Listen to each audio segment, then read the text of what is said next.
It's 7 o'clock, and I am calling our zoning meeting to order. Roll call, please. Commissioner Lundy, Here. Commissioner Durrett. Here. Commissioner Oster. Here. Commissioner Ward. Here. Commissioner Schoonmaker. Here. Commissioner Hill. Here. Commissioner Lee. Here. Commissioner Beeler. Here. Commissioner Daly. Here. Commissioner Jay. Here. Commissioner Frazier. Present. Thank you. All members are present. At this point, I'll turn it over to Director Moyers, who will do the swearing in. All right, if you're here to speak to this body on any item, if you plan to come to the podium and speak to this body on any item on the agenda, please stand and raise your right hand. All right, do you solemnly swear or affirm testimony you're about to give be the truth, the whole truth, and nothing but the truth, so help you God? Be seated, please. Thank you. I do have a slight change of order. I've had a request because of some family business pressing. We are going to hear number 68 first and then move on to regular items. Go ahead. Item number 68 is a request of Larry and Laura Bailey for rezoning from A agricultural and PR planned residential up to 4.2 dwelling units per acre to RA low density residential. Property is located at 5130 West Emory Road, parcel ID 066130 in the 6th Commission District. Thank you. And you are the applicant? Yes, Larry Bailey, Knox County. Thank you. Is there any opposition to this item? Seeing none, Director Brooks, if you'd read the recommendation. Certainly. Planning Commission recommends that County Commission approve RA low-density residential zone because it's consistent with the sector plan and other development in the area by a vote of 13-0. Thank you. Would you like to speak to your project? No. All right. This being in my district, it's a extremely small parcel, and I have gone out and looked at it, and I have no objections, so I'd like to make a motion. Second. My motion is actually that we approve the RA zoning because it is consistent with sector plan and other development in the area. Thank you. Thanks for your service. Oh, hold on, we got to vote on it. Oh. All right, so. Madam Chair, She read it. did Amy? Yes, she read it. My apologies. Okay. Motion by Hill, second by Jay. Any discussion? Or by Frazier, I'm sorry. Seeing none, all those in favor? Aye. Opposed? Your motion carries. Thank you for your accommodation on You the bet. schedule. Now, we will start with item 61. No, 61 was removed. Let me just say for the records, those of you that are following zoning requests, we've had several items that were removed per planning, and they were all sector amendment plans. I don't believe it affects any of you sitting out here, but just for the record, that was why several items were moved, because we're now under our new growth plan. Yes. Item number 62 is a request of Yuri Drozen for rezoning from A agricultural to RA low-density residential, property located at 6329 Ball Road, parcel ID 091052 in the 6th Commission District. Hello. Hello. You're the applicant? Would you say your name and county of residence? Knox County. Thank you. Is there any opposition to this? Anyone here opposed to this? No. Seeing none, Director Brooks? Planning Commission recommends that County Commission approve the RA low-density zone because it's consistent with the plan and other development in the area by a vote of 12-0 on consent. Thank you. Would you like to speak to your plan? No. Tell me what you're going to do out there. We plan to do like maybe 2 or 3 houses up there. Okay. Thank you. This is in my district, and I have also looked at this property. It's a very small parcel, and I'd like to make a motion to approve the RA zoning because it is consistent with the development in the area. Second. So motion by Hill, second by Oster. Is there any discussion? Seeing none, all those in favor? Opposed? Motion carries. Good luck with your project, sir. Thank you, appreciate you. Next item, please. Item number 64 is a request of Benjamin C. Mullins for rezoning from PCK Planned Commercial to RB General Residential. Property is located at 0 Hardin Valley Road, parcel ID 104-01707 in the 3rd Commission District. Thank you. Mr. Mullins? Yeah, Ben Mullins, 550 West Main Street, here for the applicant. Thank you. Is there any opposition to this project? Seeing none, Director Brooks? Planning Commission recommends that County Commission approves the PR Plan Residential Zone up to 12 dwelling units per acre because it's compatible with the surrounding conditions by a vote of 12-0. Thank you. Mr. Mullins, would you like to speak to the project? I would. I do appreciate the time. Our request originally, this property is about 7.7 acres, south of Hardin Valley there on the east side of where it intersects Pellissippi. We're immediately in front of the Waterstone Apartments that were just recently developed. The property is currently zoned planned commercial. It's about 7.7 or 7.09 acres, I believe. We'd asked for it to go from planned commercial to RB, general residential. Staff recommended the PR at 12 dwelling units an acre, and that's what was approved by Planning Commission. We're fine with the density recommendation. The 12 units an acres is all that we want to do there. That would be on that 7 acres, about 84 apartment units, and we're being transparent. We are wanting to do multifamily, like what is already developed out there. We still would prefer the RB zoning if that's something that this commission would consider. In staff's report, RB zoning is an outlier. There's not any RB zoning out there, and that is correct. But there's really no significant difference between the RB and the PR, except for multifamily, except for the fact that the PR would need to go back through Planning Commission for a development plan, which we've already started that process. If this body wants us to continue that process, we will. But the RB, the differences really don't affect the differences between the multifamily. RB does have minimum lot sizes and doesn't allow for clustering if you're going to subdivide the property. But if you're not subdividing the property and you're doing multifamily, you can do that with the RB, and it wouldn't really affect the density at all. It just allows us to move a little faster forward with our project, which is really what we were hoping to do here. So, the density is the same. We don't need more than 12 units an acre, but we would like to move forward a little faster with our property, and we would ask for consideration for our original request for RB zoning. All right. Are there any questions or comments about this property? I have a couple of questions. Yes, ma'am. Are these going to, are they going to be the same or look very much like the Waterstone? They are. Right now we're looking at doing 3 units. The biggest design problem doesn't have anything to do with the RB zoning or the PR zoning. It's that Hardin Valley is a scenic highway, and so we're constricted to 35 feet above grade and trying to figure out what that means and whether we can do that in 3 buildings where we have to make them maybe smaller buildings to try to get the same density.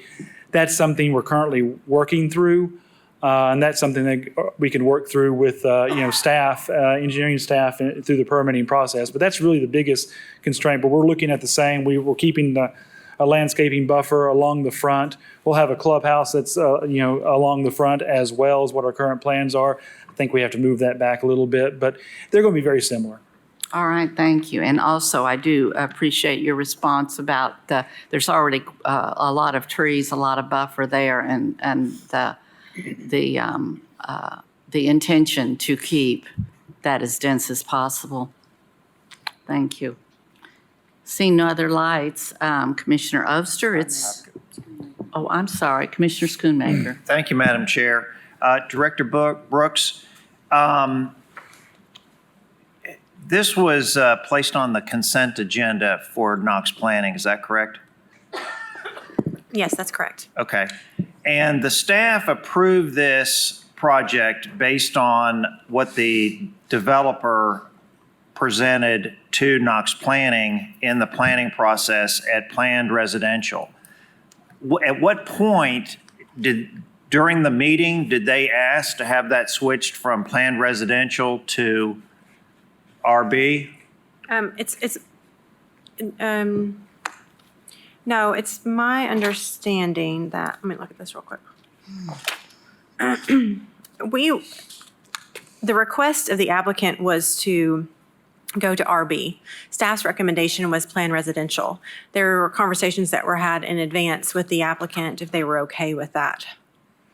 Okay, and Recommendation. the planning commission did vote for planned residential, correct? That's correct, yes. Okay, so in layman's terms, what's the downside for the developer to continue with the zoning that he was approved for at planning?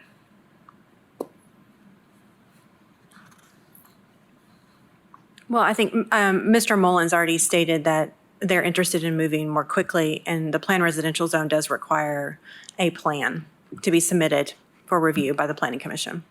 Which the staff agreed with. That was staff's recommendation, was planned residential. Okay, thank you.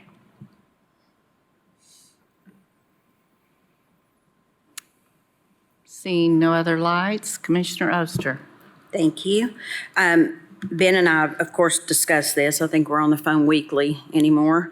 And I was able to go over and look at the units that they have in a different district, which I was very impressed with. So I'm going to make a motion to approve the RB zone with conditions of up to 12 dwelling units an acre.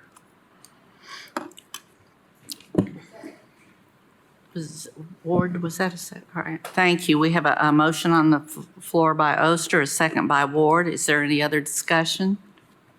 Commissioner Daley. Yeah, you heard me say this before, and I'll say it again. RB is not a good zone, in my opinion. So nothing against you, Mr. Mullins, but I'll be voting against RB. Just vote against it. We don't need a... Any other discussion?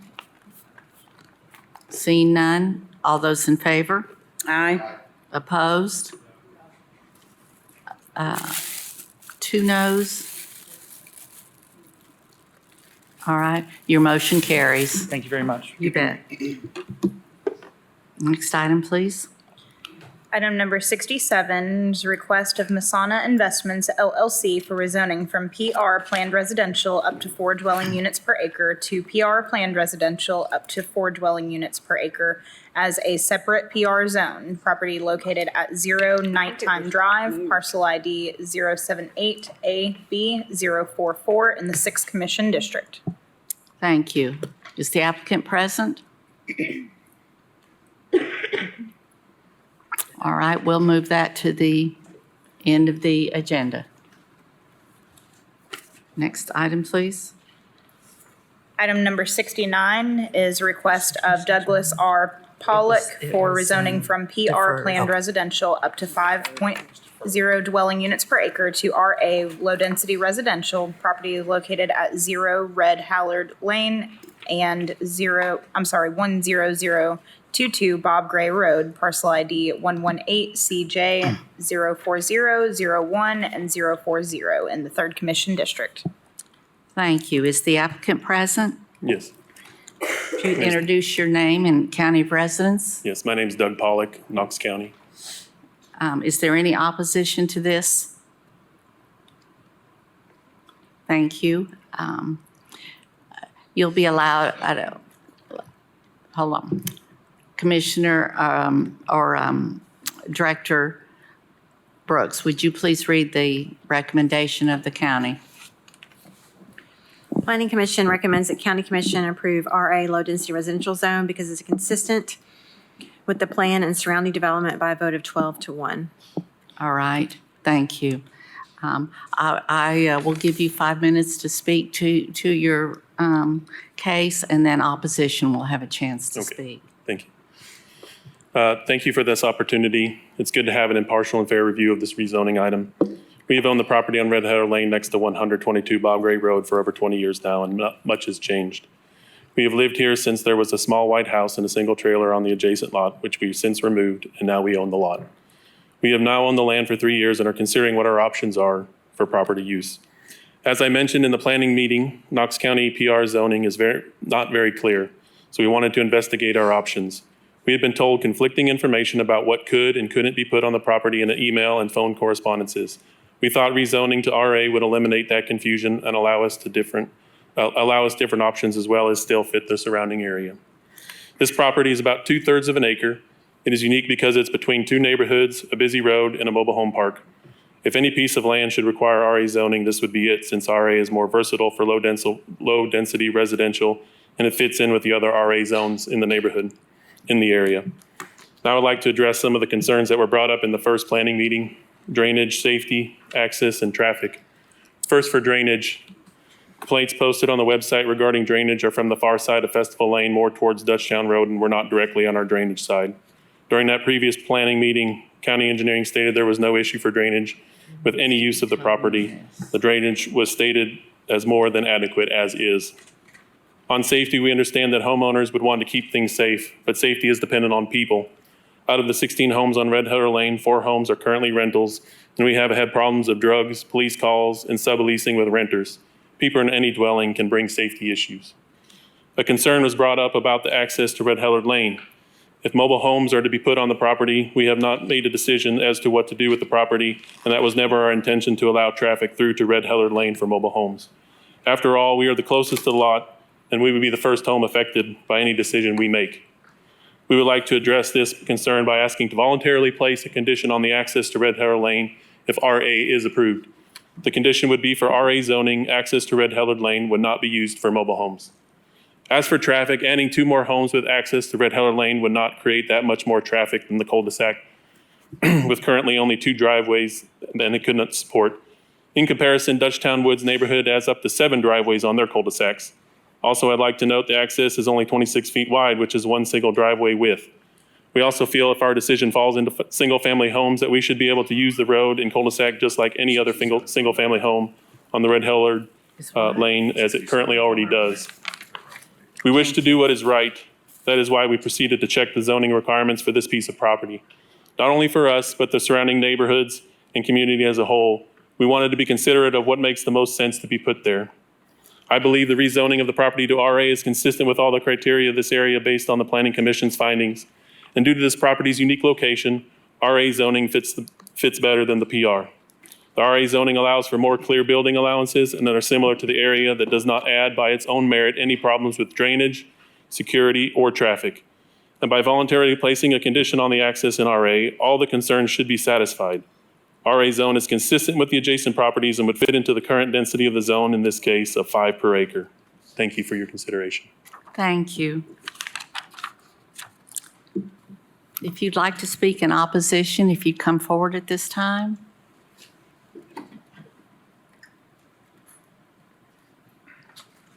If you give your name and county of residence, please, and you'll have, are you speaking for all 3 of you? I'm going to be speaking on behalf of one of them and 7 other residences, and also myself on Red Heather Lane, and as All right. well as one person from a nearby neighborhood in Dutchtown Woods. All right, I was wondering about the other 2 folks with you because, well, we want to give everyone a few minutes. One of to them I know is going to speak, and then the gentleman with his hand raised wants to speak too, I believe. Oh, all right, and There may there's be another. All righty. If you could please be brief, maybe about 3 minutes, and then I'll pass it to the others that also are speaking in opposition. Wonderful. I see the timer is there, so you Thank can go you. ahead and kick it off. My name is Marcus Young. Me and my wife, Deanne, have been at the residence of 10137 Red Heather Lane since 2008, so 16 years. We own the home. We have an 8-year-old daughter. I want to say that I've already said I'm speaking on behalf of 8 residents on the street and myself, as well as 1 resident from Dutchtown Woods. There's been concerns raised with this rezoning, and the reason why is we have a neighborhood structure that's a cul-de-sac. It's a low income, it's a low traffic area. This was very advantageous and very desirable for us. We purchased the land because we knew we wanted to have kids there. We currently have roughly 15 kids between the age of 3 and 13 years in the neighborhood on the street that play along the street at any time. 10 of them can be under my cherry blossom tree, 3 of them up in my cherry blossom tree on any given day. So this is a very nice thing. It's a cul-de-sac, it's peaceful. All the homes are single-family dwellings on a foundation with an attached garage, they're stick-built. So we have concerns of possible buildings that are going to come into play connecting to the cul-de-sac. They will not adhere to those same those same codes. Basically, our concerns are as follows. Changing the structure of the neighborhood by cutting into the cul-de-sac and building multifamily dwellings, putting in mobile homes or trailers is something that's not desirable for the folks that I'm speaking on behalf of or myself. Connecting Bob Gray directly to the Red Hellard Lane, making basically a semi-loop, turning it from a cul-de-sac to a loop that connects to Bob Gray, or even doing it by 2 private drives is also something undesirable. I haven't heard any suggested plans for that, but I did want to put that on the record. I think the biggest thing that is a concern of the mobile homes. While the applicant has indicated the desire to possibly go with single-family dwellings, my understanding is the current zoning they have achieved can allow that. So other zoning would allow more, and we request that if the board strongly consider. Basically, they've been a little bit uncertain about where they want to go with the property, what they want to do with it. So we'd like the commission, if they could put some guardrails up that basically keep trailers from being built there connected to Red Hellard Lane, multifamily dwellings connected to Red Hellard Lane. Basically, we want to keep the integrity of our neighborhood, not only for the safety of our children, but also for our property values, which I doubt will be compensated for if trailers go onto the property and connect to Red Hellard Lane. So basically, that is our concerns. Basically connecting Red Hellard Lane to the trailer park. Right now, we have a buffer. That property was the buffer between a current mobile home park, and that house was torn down, and the applicants purchased that property, and they're going to use that property. So that's kind of a buffer. And if we see trailers go in there, no one wants to see trailers, period. But if they did go in, we'd want them connected to Bob Gray directly, as well as multifamily dwellings. I see I've let my time expire, so thank you for your time. Thank you, sir. If you'd state your name and county of residence. Cody Coonrad, Knox County. Hello, my name is Cody Coonrad. I live at 10131 Red Hellard Lane. I purchased the property in March of this year and lived there with my wife and 4 kids. I've lived in Knoxville for over 5 years. Spoke with Doug and understand that as of yesterday, he and his wife have no final plan for the property. Previously, I thought the plan was mobile homes, and he mentioned mobile homes, so I would have reworded my email to you guys. But this may be my only time to speak, so I need to address the many possibilities for the property. As no plan is set, I am speaking against 2 things. 1, against some of the potential uses allowed by RA zoning, and 2, against rezoning, period, or at least for the approved plan to be limited to that approved by the planning board. I am for 2 single-family homes as approved by the planning board, and I quote the planning board members at the meeting at minute 48 of the April 11th meeting. If they want to do anything other than single-family, then it would have to come back to the board, and if so, if they want to move forward with 2 single-family residences connecting to the subdivision of 16 houses, I don't think that's going to overburden the road. It could be a good addition. I'd like to make the motion to approve RA because it's consistent with the sector planning and surrounding development. Second, okay, we have a motion to approve RA per staff recommendation, end quote. This shows that the approval was based on 2 single-family homes of similar quality, but Doug has said he was considering single-family or pre-built or mobile. From a Knox County representative at minute 44, under the existing zoning, they could do multiple units, end quote. This shows PR is acceptable for the approved use of 2 single-family homes. Some quotes from Doug around minute 32, we were trying to explore our options. They have conflicting information. It wasn't until the sign was posted that they found out some of the options were allowed. They wanted RA zoning because that would eliminate any future confusion, end quote. Doug has some ideas of what they would want to do or what they could do, and he told the board that he did not understand his options until after submitting rezoning and still is unsure. The planning board didn't clarify with him, but rather approved RA based on a limited use that was already allowed under PR. With all of that, I'm against any development that would make Red Hellard a 2-entrance street, including connected private drives between Bob Gray and Red Hellard for the reasons presented previously. I'm against mobile homes, period, of any count or kind. Even if not connected to Red Hellard, it would remove the current buffer between the mobile home park, Red Hellard, and Crest Haven, allowing easier access and reduced home values. There's a large difference in number of safety incidents per dwelling between the current mobile home park and the surrounding neighborhoods. See LexisNexis crime maps. I'm against substations, cell towers, and the like from any quality of life and home value issues. Though I doubt that's the plan, I would like to officially remove that as an option if possible. Overall, I'm disappointed with the planning process. Doug did not present a plan, and he expressed that he was uncertain in the process. So at that point, the planning board could have stopped and asked for a clear plan. Instead, they approved a zone change based on one of possible many options.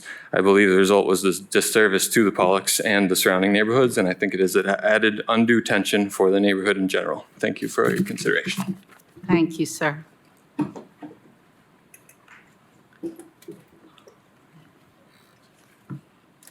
Hi, Hi. name and county of residence. Steve Chichelski, Knox County. Thank you. And I reside in the Crest Haven neighborhood, which backs up to that cul-de-sac. My property is directly behind the applicant's property. So as we kind of learned about this, was a little late in the game for us. We heard about this after the planning had already been approved, and there was no notification to us, even though as the resident right there, it would have been nice to have been notified about this change coming or even being applied for. So that was a little disturbing that we didn't know anything about this, even though our property backs up to where this requested change is occurring.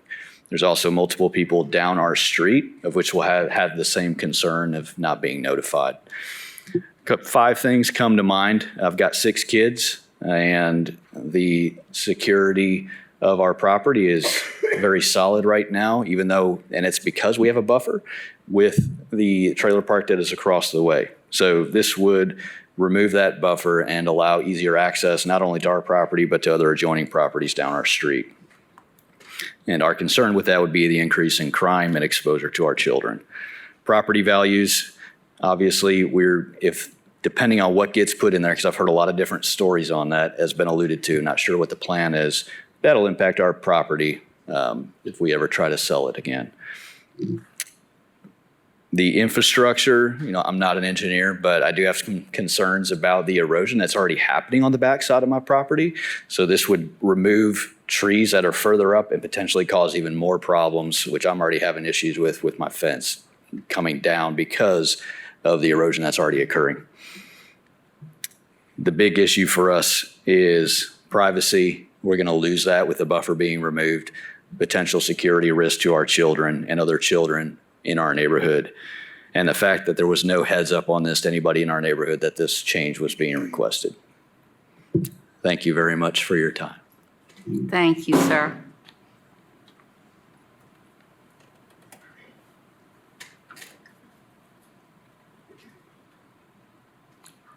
Hello, Hi, your Hi. name and Daniel Casey Green. I live in Knox County. I live at 10112 Red Hellard Lane. I'm direct next door neighbors to the Pollocks. First things first, I guess I got to give credit where credit is due. Kyle Ward, where did you get that multicam sport coat? So as some of you that may know me, I work with a lot of PTSD veterans, and a thank you gift for one of the guys I was working with was this camouflage jacket. So I wear it with a lot of pride tonight. I appreciate you asking me. But yeah, this is in honor of the guys that I work with and all the men and women that served. So As a thank disabled veteran brother, I appreciate that. Thank you, sir. So I'll be pretty quick. I was prepared. I'm here kind of neutral. My wife and I and our 3-year-old son are one of the newer residents. We've rented there for 4 years before we purchased 2 years ago. And we purchased because of the neighborhood and because of all the neighbors. Wonderful place to raise a kid. People care about each other. This situation has caused a lot of strife, a lot of confusion. I think there's a lot of non-transparency, but I think that transparency is driven from a lack of information, a lack of understanding of the process, and a lack of communication. So all I want to do after hearing everything is just lay out some information that's been shared with me, and hopefully you guys with your expertise will take it in and weigh it out and share it back. So I shared all the initial concerns of impact to property value. is retired law enforcement, very concerned about safety and security, very concerned about the roads being connected into basically ending a cul-de-sac and connecting to a major thoroughfare. However, after listening to what Doug set up here and asking for conditions and speaking with him twice and speaking with the other neighbors, most of those concerns that I have seem to be addressed in his request for conditions. Unless I'm misunderstanding, that pretty much avails me of most of the concerns I have. My family trusts the Pollocks. We trust the concerns that all the neighbors have, but we also trust you guys as a commission with your expertise and knowledge that if there are options that we're not all considering, that you guys will bring that forth and help the Pollocks get with a good plan in order to make the most profit on their property as is their right. So just as a neutral party, we wanted to share that the concerns are legitimate, but we feel like they're trying their best to address those and do what's best for the neighborhood and themselves. So we trust the process, and we trust them, and we trust the situation. All right, thank you. Thank you.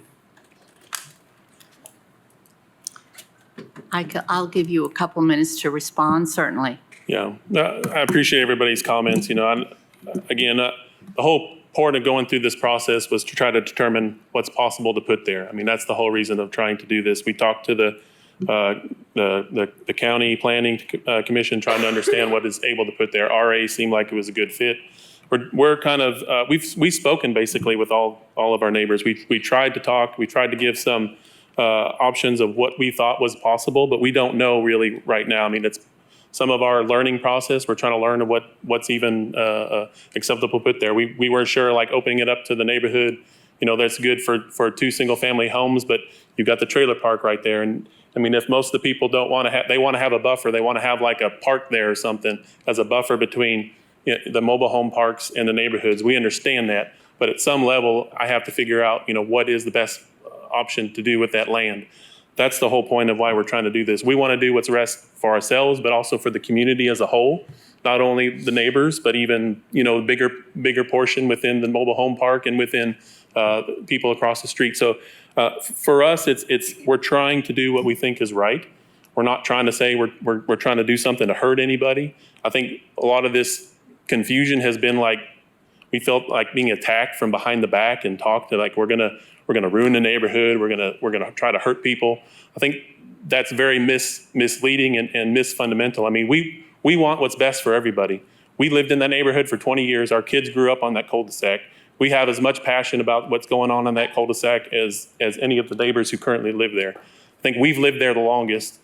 We have that opportunity. We bought the land next to it. We're trying to figure out what's best for ourselves. So, I mean, we're ultimately trying to do what's best. I mean, I think, there's nothing that we want to do to say like we're going to try to, hurt anything. So, but basically, from our standpoint, I want to do what's best for the community. That's the whole reason to going through this process. And there's been a lot of confusion, even talking to the county commission of what can go there. It's just a matter of what's best. And that's why we go to these meetings. That's why we try to have this as an open conversation. We could have tried to do this behind people's back, but we didn't. We tried to go through this process as law-abiding citizens. So I appreciate that time. Thank you. Thank you. Are there any questions? Commissioner Ward. Hey, staff, what's the zoning density for low-density residential for RA? It's 5 per acre. Not you, staff. Oh, sorry. It's approximately, I think 4.3 is what it pencils out to, somewhere around there. That's the max for RA? Yeah, so there's a minimum 10,000 square foot lots. Mm-hmm. Okay, so this would be a down zoning from 5 to 4.3. Yeah, they could potentially build up to, or put in potentially 3 lots at PR 1 to 5. Okay, and then the restrictions on PR versus the restrictions in RA for what they can build? Oh, whoops, I just closed that out. Are you asking about the uses that are permitted in Yes, RA ma'am. versus Yes, ma'am. PR? The uses, please. In RA, houses, accessory buildings, mobile homes, churches, gardening, golf courses, public utilities, et cetera, are allowed in RA. And for PR, what it's currently zoned? Mm-hmm. I'm going to read you the list so I don't miss anything. But Okay. homes, single-family homes, attached dwellings can be considered as well. So duplexes and single-family homes. That is correct. Okay. It does not, PR does not include mobile homes, but it can consider duplexes, multi-dwelling structures, and commercial uses if you have a large enough property, 20 acres or more. Okay. I'm probably the most pro-development commissioner that's on here. I do not feel comfortable downgrading this to RA. I think PR is fine for the area. I think it fits with the area. It doesn't make sense to me unless you don't want to build houses. And knowing the area very intimately, it's a residential area that I think more houses are needed in the area. So for me, that's where I stand on this. Commissioner Frazier. Thank you, Madam Chair. I agree with Commissioner Ward. In looking at this, I felt like the existing zoning of PR is appropriate and aligns with the existing development.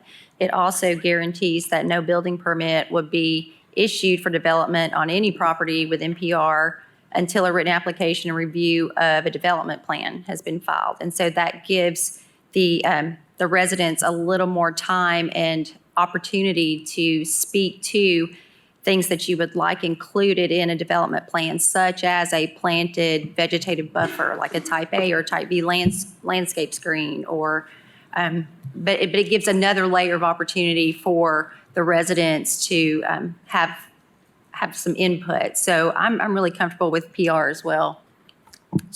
Claire, can we make sure that's in the record that we agreed? She said it. It is the first time. It's the first time. Please make sure that's in the record. see Thank it. you. Commissioner Schoonmaker. Thank you, Madam Chair. Director Brooks, these are two lots that we're now listing that the combined acreage is 0.67 acres, so it's basically 2/3 of an acre for both lots. Is that correct? That's correct. 0.67 acres is the approximate size of the tracts. Okay, so on 2/3 of 1 acre, how many dwelling units do they want to put on it? That would be a question for the applicant. Okay, but they've not said anything to you. So you've got 2/3 of an acre, you want to put how many dwelling units on it? It would be 2 dwellings, 2 total, 2 total, 1 on each lot. yes. Okay, and then this development was built out back in what, 95, something like that? 93, 94. Okay, and these were 2 additional lots that were never built So on. these were, so originally there was a White House and a trailer that was on that piece of property that was next to the trailer park. So when Houston Homes bought that property, they bought the 20 acres that surrounds the trailer park. They built the neighborhood of Dutchtown Woods there. Dutchtown Woods then basically, when they were done with it, they had some access that they didn't want to use. So we decided to purchase the land, and it's adjacent to our property. So we figured there was some Okay. advantage for us to have that. So you're comfortable with 2 dwelling units on the total of 0.67 acres? Yes. Okay, thank you. Is there any other discussion before turning this over to Commissioner Oster? Seeing none, Commissioner Oster?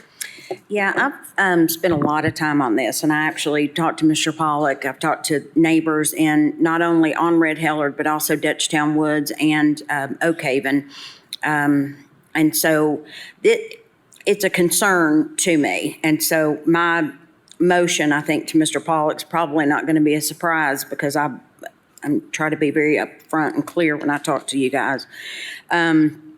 I'm a lot more comfortable with this going back to PR zone, just because it backs up to residential homes.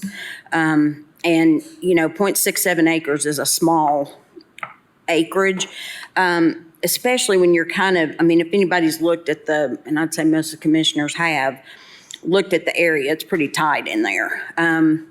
And that really, as a matter of fact, I asked engineering to go out today because Oak Haven, the back of Oak Haven is having some severe drainage issues.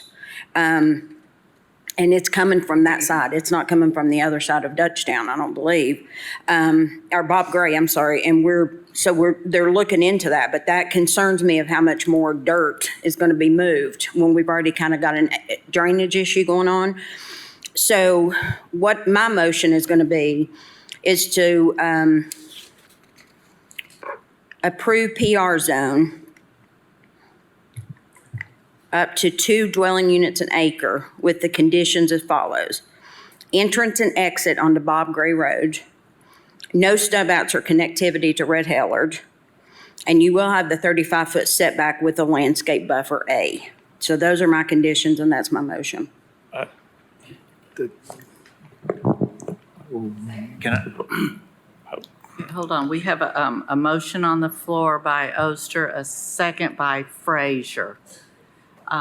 Did you have a question, Commissioner Schoonmaker? Yeah, just a clarification. When you say 2 units per acre and he's got less than 2/3 of an acre, that means he can only do 1 dwelling on the property. Two dwellings. 2 dwellings total, but I think in the motion you said per acre. Yes. So Yeah. A maximum of 2 units. Maximum 2 units, I'm sorry. Okay, I was for reading my notes. the 2 addresses. Okay. For the 2 addresses, you only get 2 units. Okay, but I feel this is Yeah, a little wait. bit Okay, like. hold on. Hold on a second. Let me, Hold on, I will let you speak. Hold on. Commissioner Ward? let me jump in here because we want to be very careful because we don't want to take his rights away. Because right now, at 5 units an acre, he has PR 5 units an acre right this second. Right. He can build 3 houses, 3 townhomes, 3 houses on the 0.67. So right now, if I'm him, I would say I withdraw this because I don't want to get a lower zonage than I already have. Because what you're proposing is to give him less houses than he currently has. So the advice, I'm not giving you advice because I'm not supposed to give you advice, but the common sense thing for him to do right now would be like, hey guys, I don't want you to vote on this. I'm retracting this right away because you're about to give him less and devalue his property right in front of him. He's about to lose $50,000 if you do that because he's about to lose a whole entire lot. So let's not be hasty is my suggestion. I would just vote this down as it is. Don't give him the RA. He keeps his zoning just the way it is. We're not going to devalue his property because all he can do right now, if we put that motion up, he would be crazy to let us go ahead. I would just jump right in and be like, hey, no, I don't want it anymore. Forget this. I'm going home. So let's just be sensible here. I don't want to screw somebody over just because he came in front of us. So if you want to re-say that, fine. But that would be how I see this situation right now. We have to be kind of careful here. We don't want to screw over citizens.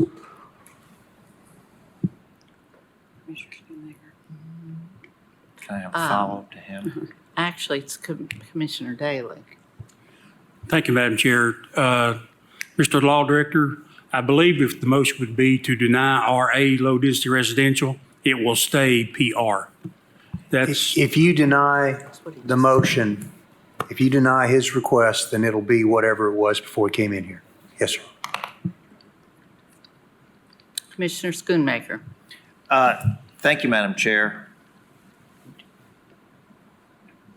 To get a clarification here for just a second, he's got 2 individual lots that are, one has got a permanent address, the other one is a 0 address. So you're saying he can get 2 houses on one lot and 1 house on the other for a total of 3? If he has 0.67 acres in total, he can combine his lots at any point in time. So you have to look at it as 1 unit. So he has 0.67 units of land.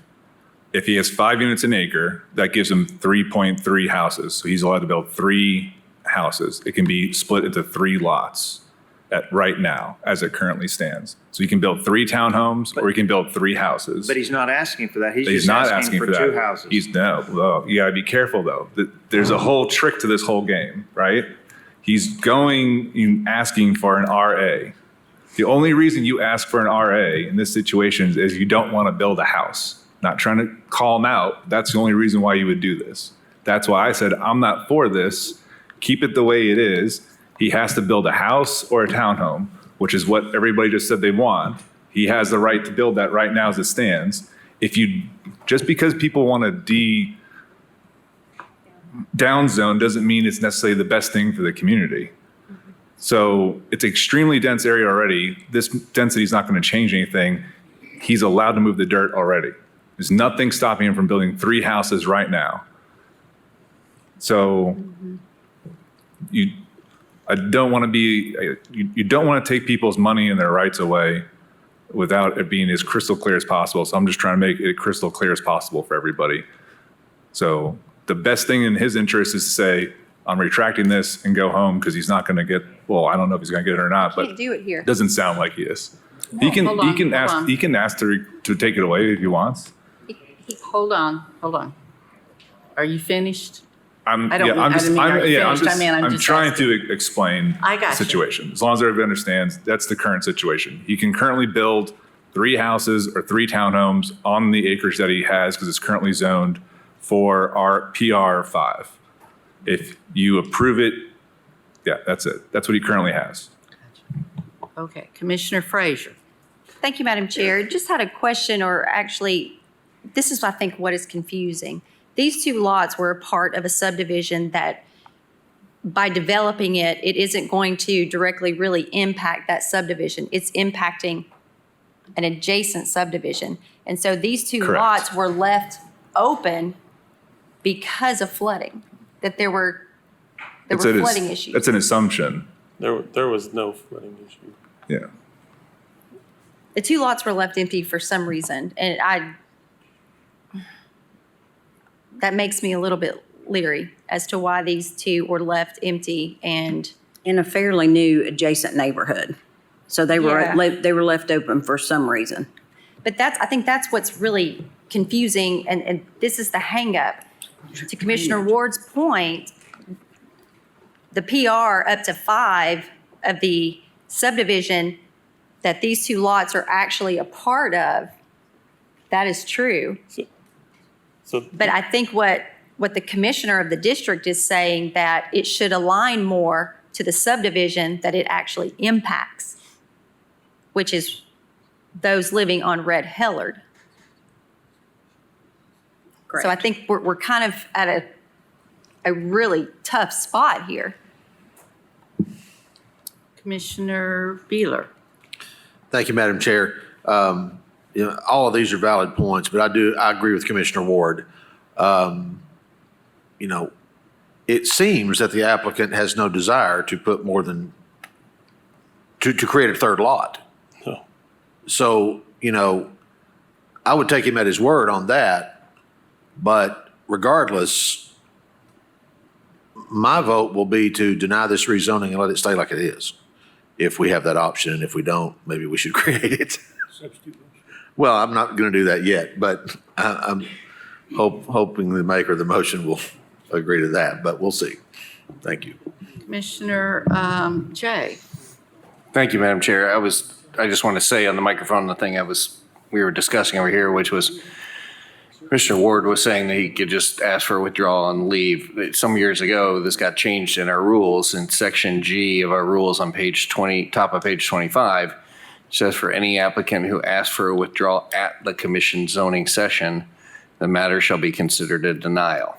So unless he gets suddenly ill and runs off to the bathroom and is not heard from again, you can't just say, I want to withdraw. You can, but it's considered a denial. So it ends up being the exact same thing. Commissioner Ward. Yeah. I just don't want to set the precedence that we take money away from citizens when they show up here. That's my biggest point. And if he wants to build 2 houses, he has the right now to build 2 houses. I just don't want to take away any more of his rights, is my point.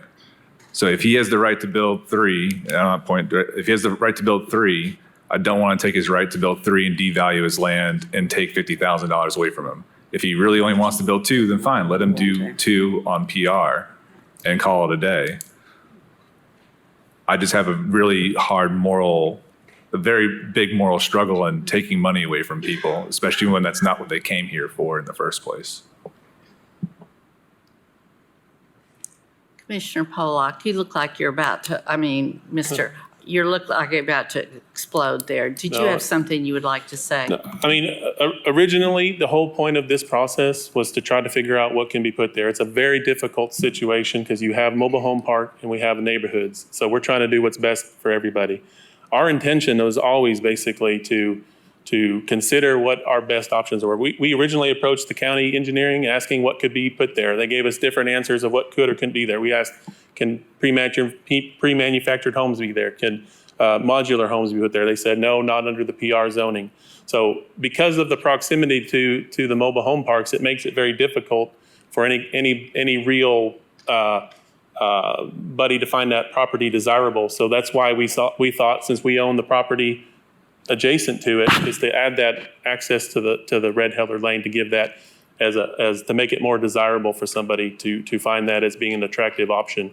There was never this intention, and this is the part that's really frustrating, is like, we're not trying to do anything that's going to harm anybody, but everybody is up in arms about, trying to devalue property. And the whole point of this was we were trying to figure out what our options were, but, to get like attacked or to be, suggesting that we're trying to do something wrong is very disheartening. But again, I can only say that for what we want to do, we don't have a good option. This is the whole process of why we're doing this, is trying to figure out what is best for that property.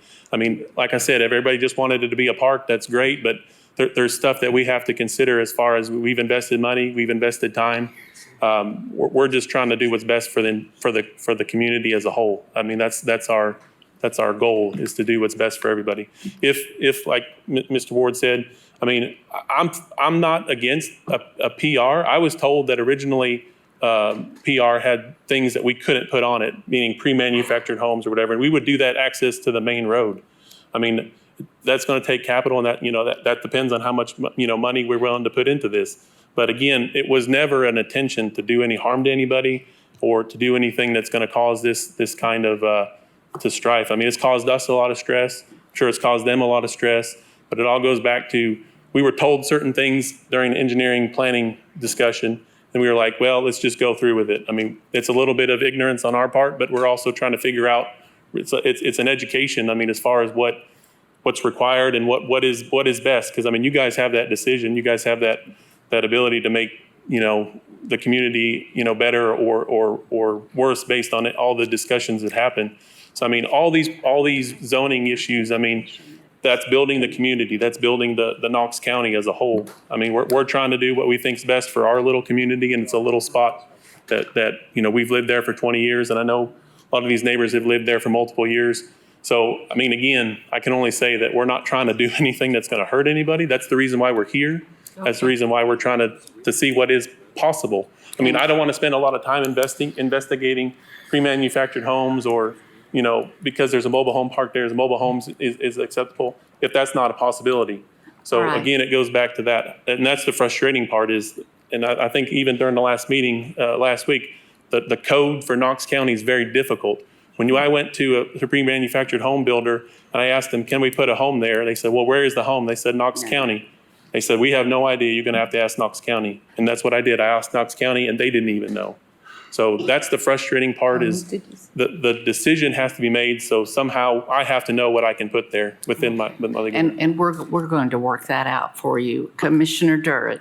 Thank you, Madam Chair. Mr. Pollock, it sounds like, just from your discussion, that you are looking to do a pre-manufactured home. Is that correct? I think that was an option, but we would always the idea of a pre-manufactured home was open it up to the main road. The issue is, because of the proximity to the mobile home park, we figured that was a good enough buffer in between the neighborhood. We wouldn't add that access to the cul-de-sac.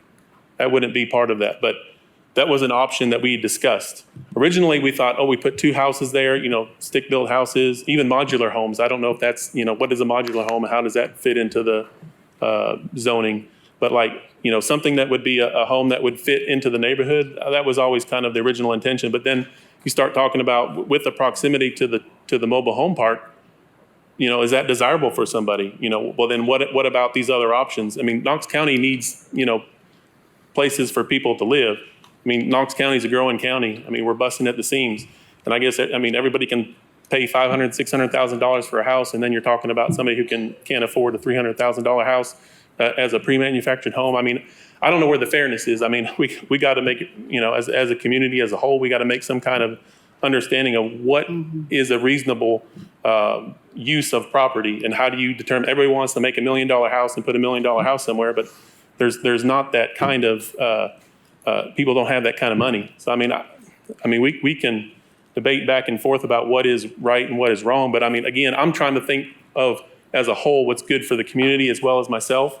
But I mean, that's the reason why we've gone through this process, is to try to figure that out. Thank you. I have a technical. Well, and Go ahead. well, I understand that, and I appreciate you for keeping the consideration of lower cost housing top of mind, and I do appreciate that, because as you mentioned, we need places for people to be able to afford. My question is, specifically, what type of dwelling are you looking at putting on these two lots? I think the original idea was to sell it as single-family dwellings, either modular homes or stick-built houses. Well, that's the difference between the zonings. So if you know what you're going to build, that's where the PR or the RA comes in. So that's why we're kind of at it. That's the frustration from what I gather from the neighbors, is there's no specific type of dwelling that they know is coming. True. And so I feel like that's where the frustration with the neighbors and, well, at least with myself, I don't know about other commissioners and I won't speak for them, comes into play. Because it would be a lot easier if we knew specifically what your plan was, what type of dwelling you were looking to build. Because that's where the difference in the zoning comes into play. Thank you. Commissioner Ward. I have a technical question. What is the land access deeded to? Staff, you might be able to answer this question as well.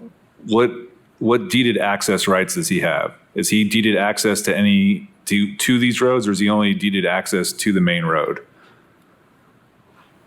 Yeah, excuse me, Commissioner Ward, the plat that was recorded when the landowner created subdivided the lot, it notes that access is to be, it says lot 90R, which is the lot that fronts Bob Gray, access is to be via Red Hillard Lane only. Okay. It does say, though, that required standards per Knox County must be met before access via Bob Gray will be granted. So it looks like that if there was, line of sight and other appropriate driveway spacings met, he could obtain access to Bob Gray, but the plat does contemplate the access onto Red Hillard, at least at present.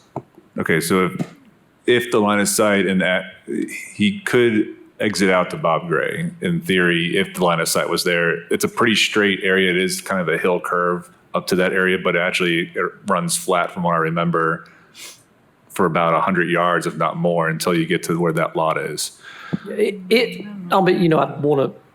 looks like, based on what I'm seeing, that he could probably meet the required standards for the access control policy to get access to Bob Gray. And do you control that, or what's the firing mechanism? What's the trigger he has to go in front of you and ask for access in front of you? He'd have to submit an access permit or a driveway permit.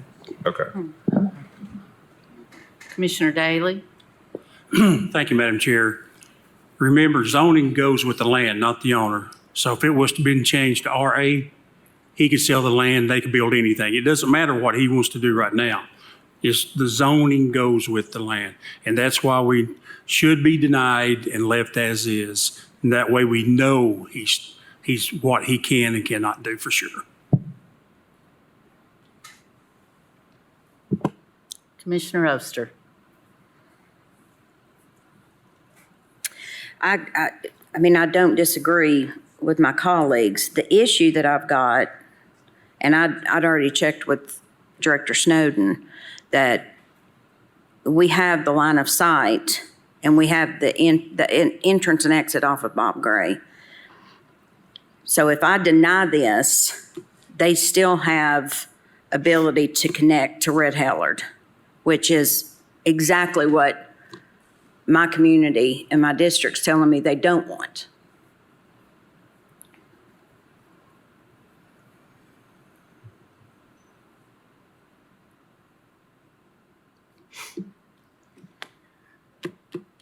This one's been a tough one for a couple of weeks.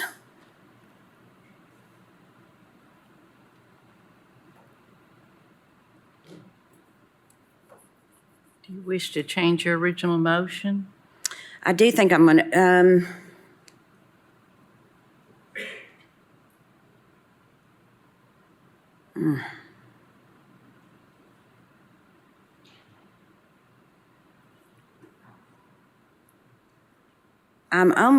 I tell you what, I'm almost thinking about doing is postponing this for 60 days. And reason being, Mr. Pollock, is because I think, and I think that if you email Director Snowden or Director Brooks directly, you're going to get no confusion on what you can build there. I promise you. Those two are not going to give you any confusion on what you can build in a PR zone. Because that's where I'm leaning.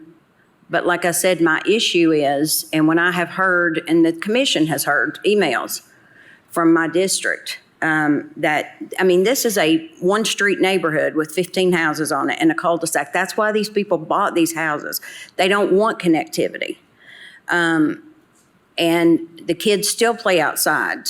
That's very rare that happens nowadays.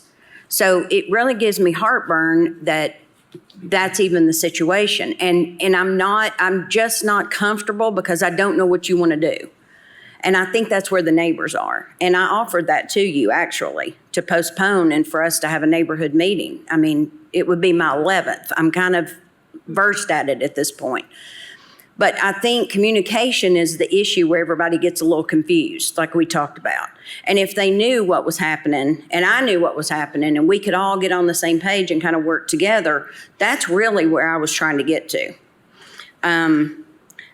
So honestly, yeah, I'm gonna pull back my original motion, and I am gonna make a motion to postpone for 60 days. You're in agreement with the pullback, Commissioner Frazier, and you are seconding the new motion, which is to postpone for 60 days, or postpone until the August zoning meeting. Yes, ma'am. That correct? Excuse me, July.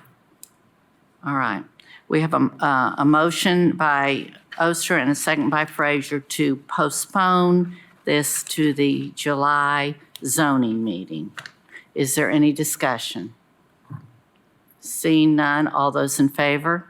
Aye. Opposed? Motion carries. Thank you. We'll see you in July. Thank you, sir. Item number 70 is a request of Taylor D. Forrester for rezoning from A agricultural and F floodway to PR planned residential up to 2 dwelling units per acre and F floodway. Property located at 0 Choteau Road, 12106, 12112, and 12118 Choteau Marina Ray. Parcel ID 170-06402, part of 071, 07101, and 07102, and this is in the 5th Commission District. Thank you. Is the applicant present? Present. Your name, please, and county record. Taylor Forrester, 1111 North Shore Drive, Knoxville, Tennessee, 37919. Thank you. Is there any opposition to this? Whoa, okay.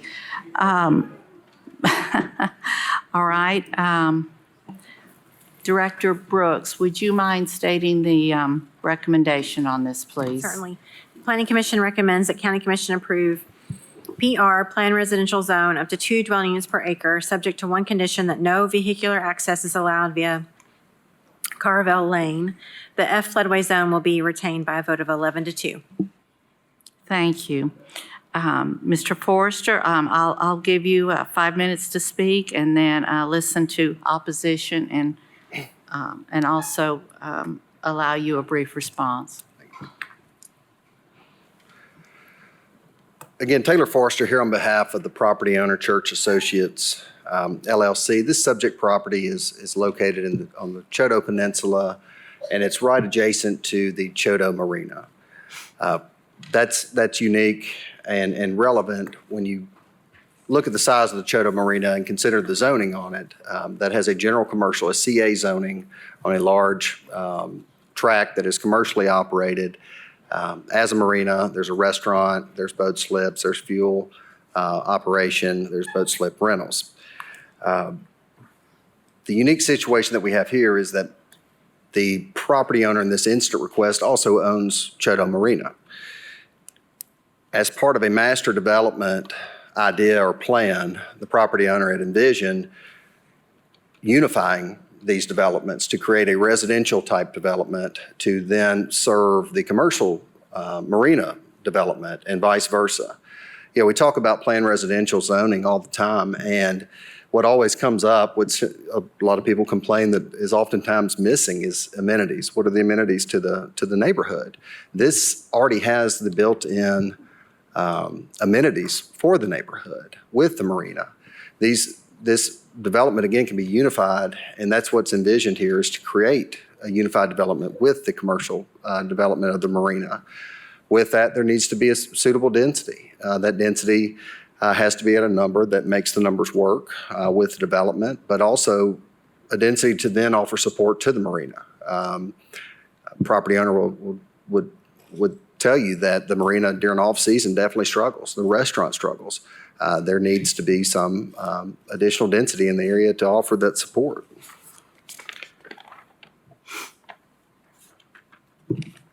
The request that we are asking is for planned residential at 2 dwelling units per acre. We believe that's appropriate with the area when you consider, again, the CA zoning and the surrounding zoning with PR in the area.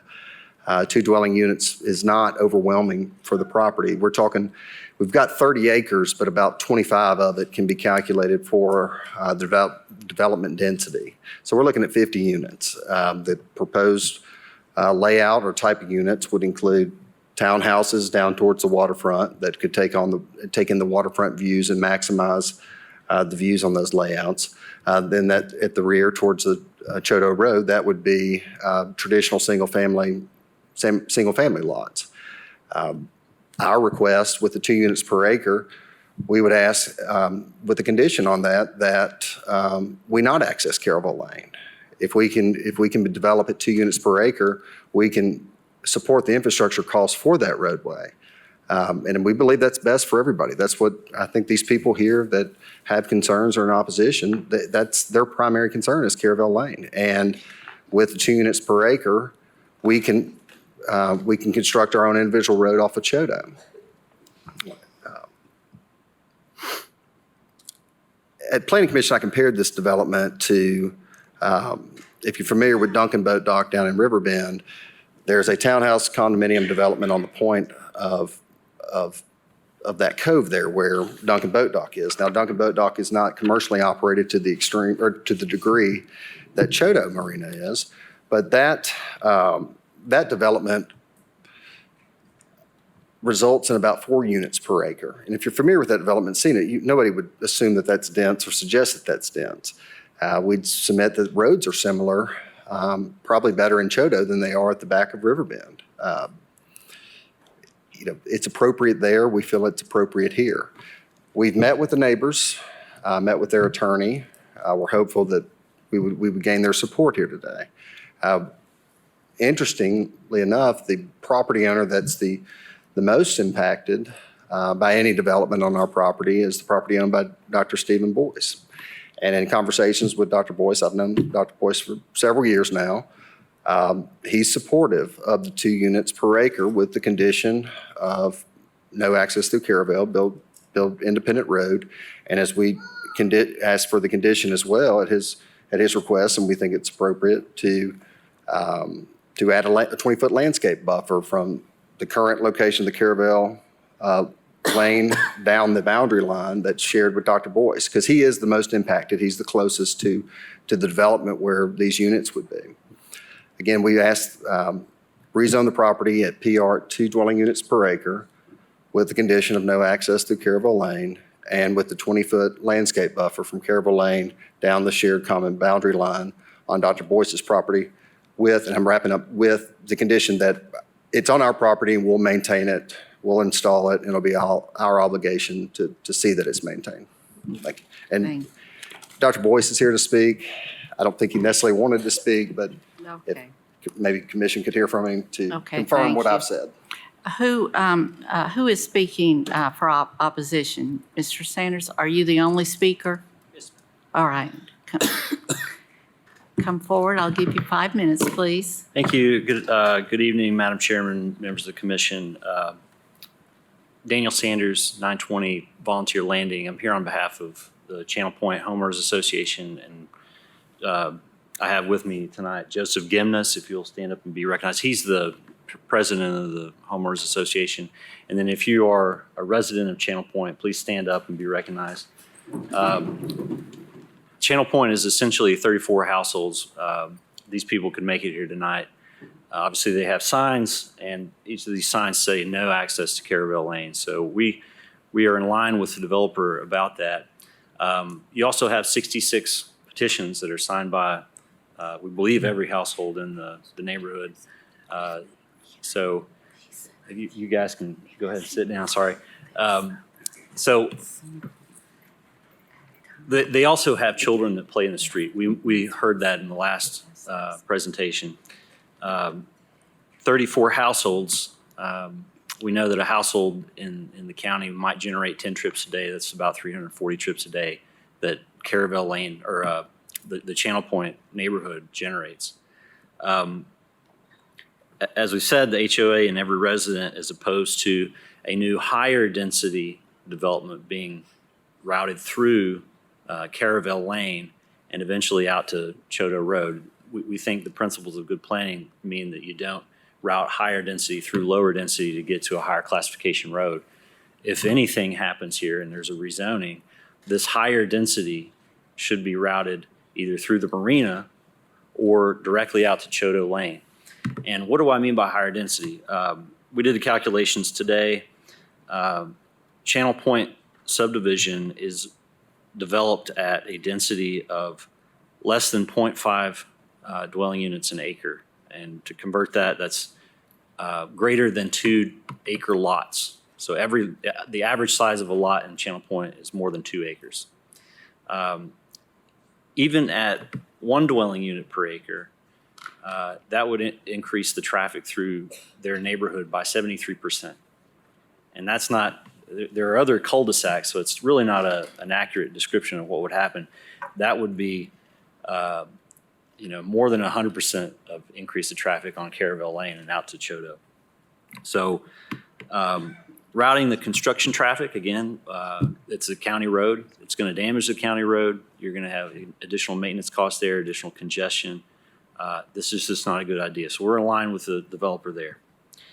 The density is a question, right? There's a difference of opinion from people in the Channel Point neighborhood. Some are okay with 2 dwelling units an acre. Some are not okay with 2 dwelling units an acre. There's not a consensus about that. They're not opposed to a rezoning. They're absolutely opposed to development that would route traffic through Caravel Lane. But I will note that you have a letter from First Utility District, and you also have a letter from Vice Mayor Poblin. And I tend to agree with the analysis that Vice Mayor Poblin has made about the current growth plan. This, I believe, is governed by the growth plan that's adopted in 2000. It would appear that policy 3.3 limits the density to 1.2 dwelling units an acre. Now, what that does to Mr. Church's development, we think whatever the density imposed or granted here should limit access to Caravel Lane. We think the increased density would be a benefit to Mr. Church and Church Associates. Anything more than the minimum lot size of 1 acre would seem to be a benefit, and it would allow more flexibility and a higher density. And those lots or those units could be clustered down near the lake, where that would be an amenity for both the residents there and the marina. Now, what he mentioned was that this is a master plan for the marina. Why anybody who wants to develop a master plan and amenity for the marina would ever think of taking traffic through another subdivision is beyond me. So we do ask you, we think a rezoning here is appropriate. The density is a question. But whatever you do, we want a condition that limits access to Caravel Lane. And with that, I'll stand for any questions. Thank you. Thank you. In interest of courtesy here, we did have two folks, Dr. Boyce and Ken Bowman, sign up to speak in support. If you all would, if you both would still like to speak, I will allow you a minute or so. My name's Ken Bowman, 1600 Yachtsman Way. I'm the president of Mike Stevens Homes, and we are looking at this development along with the churches to do a high-end neighborhood and cluster the units both lakefront and marina front. It's a very, very unique opportunity to support the marina and create a community that offers lakefront views and lakefront living, because as you know, property is extremely expensive to live on the lake or enjoy the lake. And we feel that this property is very unique in that it will offer that in a clustered type setting along the lakefront and the marina front, which would support the marina. So I'm in favor. I live off Choteau Road, so I have kind of a mixed on this, but I am in full support, and I think that the 2 units per acre is reasonable for that property. Thank you. You're welcome. Mr. Bowman? Oh, I'm sorry. That's Mr. Bowman. I'm Steve Boyce. Mr. Boyce. 2442 Caravel Lane. Okay. So my wife and I have lived out there for 27 years, and we love it out there. And my real preference would be to just leave everything just the way it is, but that's not the way things work. And I would just say that we don't have a big problem with up to 2 units per acre, but we share a long property line with them, and we want to keep our privacy that we've had for 27 years.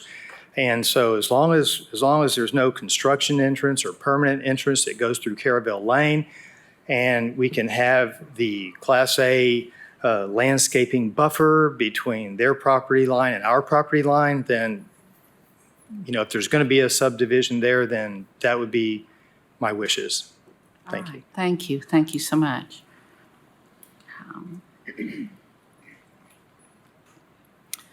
All right, commissioners. Commissioner Jay. Thank you, Madam Chair. I guess maybe I'm a little confused because you guys both seem to be saying the exact same thing. You don't want access through the Channel Point neighborhood. You're saying we don't want to have access to the Channel Point neighborhood. We'll put our own road in. You all don't want higher density. They're okay with the density as, this seems like a classic example of transition between commercial and neighborhood where you have a mix of different types of homes. I guess I'm not sure what, is there something I'm missing that this isn't an agreeable thing between what they want and what you want?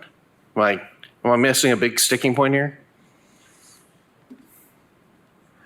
Your application is for 2 units an acre with your own road that you will not connect to the neighborhood, and that's it, right? Yes, and there were discussions in a sit-down last Thursday that we thought was fruitful and thought was leading to a an agreement amongst the parties for the support of the 2 units, no access with the buffer as discussed. But we didn't end up there. Okay, so what am I missing, Mr. Sanders, that there's you don't want access to the neighborhood? He said they're not going to do access to the neighborhood. They're going to deal with their own sewer system. It's not on the responsibility of anyone else. We could not reach a consensus on the agreement because there were some additional conditions that we would want to impose on the development that we just weren't able to get to an agreement on. Such as? Well, we wanted a larger buffer and lower density in order to support this type of development. Okay. Well, I mean, I'm just, nobody gets every single thing, but it seems like the biggest sticking point is don't go through our neighborhood. That is the biggest. That is the biggest thing that everybody here has a sign about. That is the biggest sticking point. I will tell you there are people in the neighborhood obviously that are okay with 2. There are people in the neighborhood that think you should follow the growth plan, and the growth plan limits this to 1.2. I mean, you're not going to ask me what you're limited to, but I'm telling you that if I were in their shoes, and I know what might happen next month when LGPAC approves this, new growth plan says residential development is limited to an 18-foot wide road. You don't have that in this situation. You're at the end of Choteau Road. This is possibly the most rural thing that you have in the whole county. Okay. Ms. Brooks, it is currently agriculture. What could be built on there right now, as is? There could be 1 dwelling unit per acre currently. Okay. As well as some other things I can read off the list if you'd like. But so if there's, it's based on the minimum lot size. But there's other things that can be done as well in the Which ag are? zone. I have to pull it up if you want me to read the list. Beyond residential is what you're asking? Yeah, I'm just saying, like, as is right now, what could be built there? Sure. Besides, Houses, duplexes, churches, farming, of course, garage apartments, mobile homes, portable sawmills, roadside stands, public utilities are allowed, demolition landfills, daycare homes and group care homes, wireless communication facilities. And then there's a number of uses that are allowed, uses permitted on review, such as aircraft landing fields. okay. Didn't expect that last one, but okay.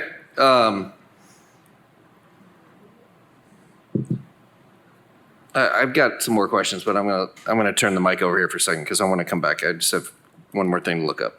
Thank you. Commissioner Ward? I was in the same vein that Commissioner Jay was in. We haven't done a lot of deeded questions lately. Another deeded question. Do they have deeded access to their subdivision right now as it stands? Staff, please. Do they have deeded access to the property next door that they don't want the road coming through currently?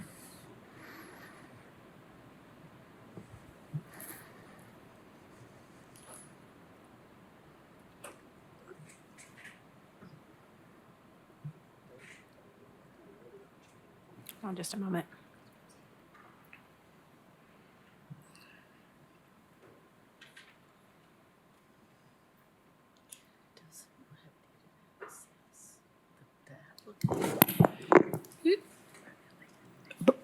Yes, sir, Commissioner Ward. Based on the plat that was recorded back in 1988, when the creation of the subdivision was made, the right-of-way does adjoin this parcel. Okay. So right now, they could go out there and build 1 unit an acre, access that subdivision, and call it a day. So I think what Commissioner Jay was saying, the biggest sticking point is you guys don't want them going through there. They don't want to go through there. Happiest thing sounds like to go forth with it. You go from CA transition into that neighborhood. I know what kind of buildings Mike's build is the nicest ones in town. So you got like one of the best builders who builds the nicest stuff right next to you. I mean, I don't know where the big contention is here either. I'm kind of confused why we weren't able to meet in the middle. Sounds like a pretty good meeting spot for me.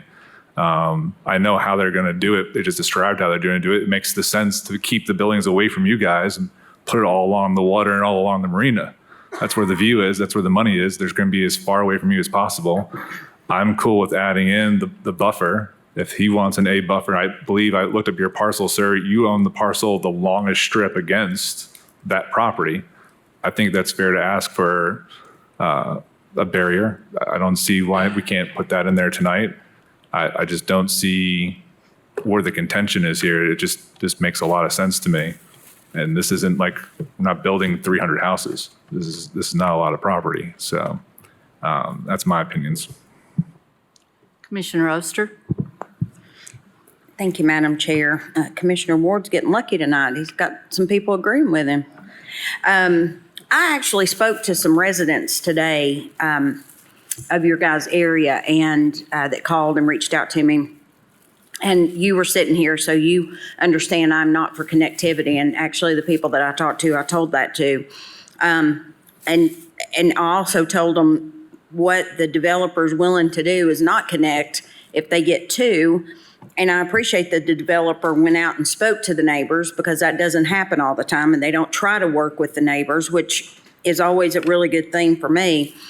But right now, and I told some people this, you've got 1 acre right now for agricultural that they can go ahead and go through Caravelle. And they're probably going to be doing a lot more cutting and backfilling than they would on 2, giving you the landscape buffer and not coming through Caravelle. And then Director Moyers, on, as Mr. Sanders was talking about the growth policy plan, I know that we had some questions about that. Can you speak to that? Yeah, it's, we're in a kind of a weird situation. I was informed today that the, what's it called?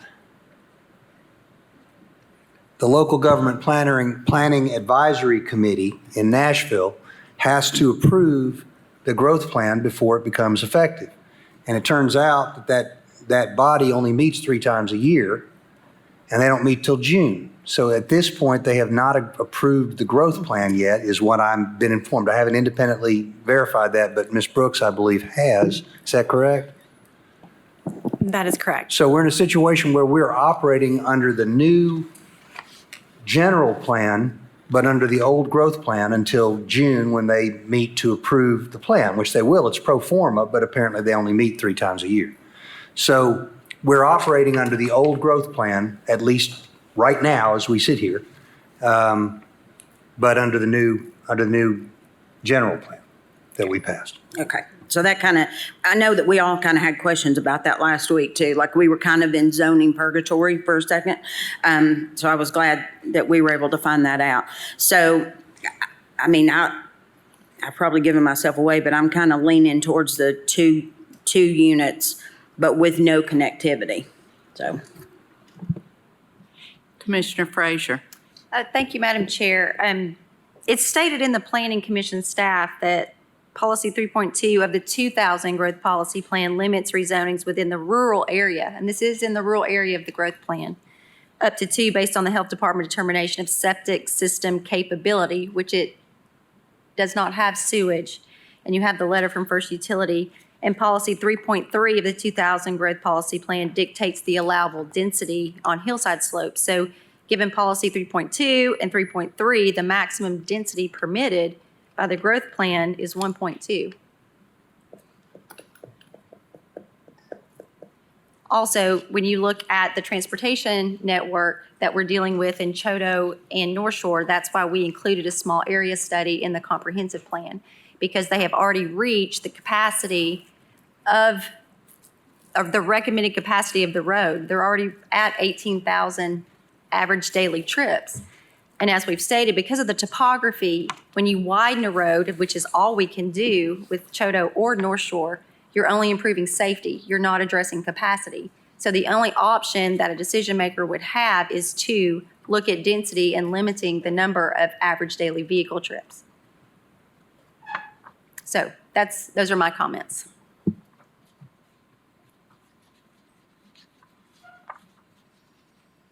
Commissioner Beeler. Thank you, Madam Chair. If I want to address Commissioner Frazier and ask, I just want to make sure I'm clear on the 1.2 calculation. Is that based on the growth plan of 2000, or would that also be true under the growth plan that we passed? This is based on the growth plan of 2000. Can't hear you. It's still given. Can't hear you. Oh, I'm sorry. So sorry. It's still the rural area in the current growth policy plan as well, even if it hasn't been voted on at the state level. Right. You're looking at a rural area, and then you have to take into consideration the septic capability, the road widths. It all dictates your density. So whether Right. it's the 2000 or the current, you're still looking at 1.2. So 1.2 would be the calculated, is what you're saying, even under the growth plan that we just passed, if it were effective? Yes. Okay, thank you. Commissioner McKenna. Just as a, as a follow-up, even, does that still apply, Commissioner Frazier, even if the development is going to put in their own sewer? So septic would, I mean, it would no longer be septic. There wouldn't be the, That would be a question for planning. I don't believe so, but the problem is we have a letter from First Utility that states that it would be a private utility company. I mean, I would defer to the district commissioner. I believe he's had multiple conversations. He might be able to answer that question. okay. And Commissioner Schoonmaker, I was trying to hold you till the end. If you want to speak now, and I'll circle back again. What's your preference? Sure, I'd like to make a couple of comments Sure. now, if I'm allowed to. Of Thank course. you. Yeah, in reference for the First Utility District letter, each commissioner received a copy of this prior to today's meeting. And they were concerned, and if you look at the last line of this letter, is they just wanted to go on record that First Utility District is providing this letter as written notice that we will not, under any circumstances now or in the future, assume ownership or maintenance of the proposed system. And he's talking about what the developer is intending, including any provision for service of septic tanks, septic tank pumps, sewer collection systems, and so forth. So First Utility just saying, hey, they got to handle their own solid waste. It's up to them. It's up to the HOA that's organized, and they just want to have that for the record. So everybody has that. Mr. Snowden, you haven't been addressed here in the last few minutes, which is kind of unusual, but I think one of the issues on the density question is that the terminus of Chota Road, the road width is only 17 feet. Correct. And I appreciate you thinking of me. I haven't measured it specifically. It does have center and edge line markings on it, so that would lead me to believe that it's somewhere between 17 and 18. So typically, we don't like to put edge lines on a road until it is 18 feet. So I would say there's spots that are 18, but then probably some spots that are 17 too. So yeah, it's probably in that ballpark. Okay, and then the rules are for a development of this type, it has to be 18 feet or more. If you use the growth plan that was approved that may, as to Mr. Moyer's point, that may not be adopted yet, yes, you're correct. The old growth plan, and Amy can correct me if I'm wrong, I don't think it codified a roadway width. It just talked about a classification. That's correct. Connecting a collector and arterial roads from the proposed Okay. development. And since you mentioned the growth plan, the one that we just passed, one of the big stipulations was, and of course, thanks to Commissioner Beeler, was this was adopted, the growth plan was adopted to better protect the rural areas. This is a rural area. There is no question. Nobody can deny that. And I think that's what the community is trying to do here, is to protect the rural area.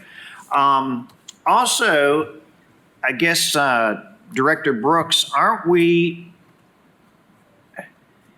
with the old growth plan that was established in 2000, or the new one that hopefully will be approved next month, the growth plan is the statutory authority that we're supposed to make our decisions on. Is that correct?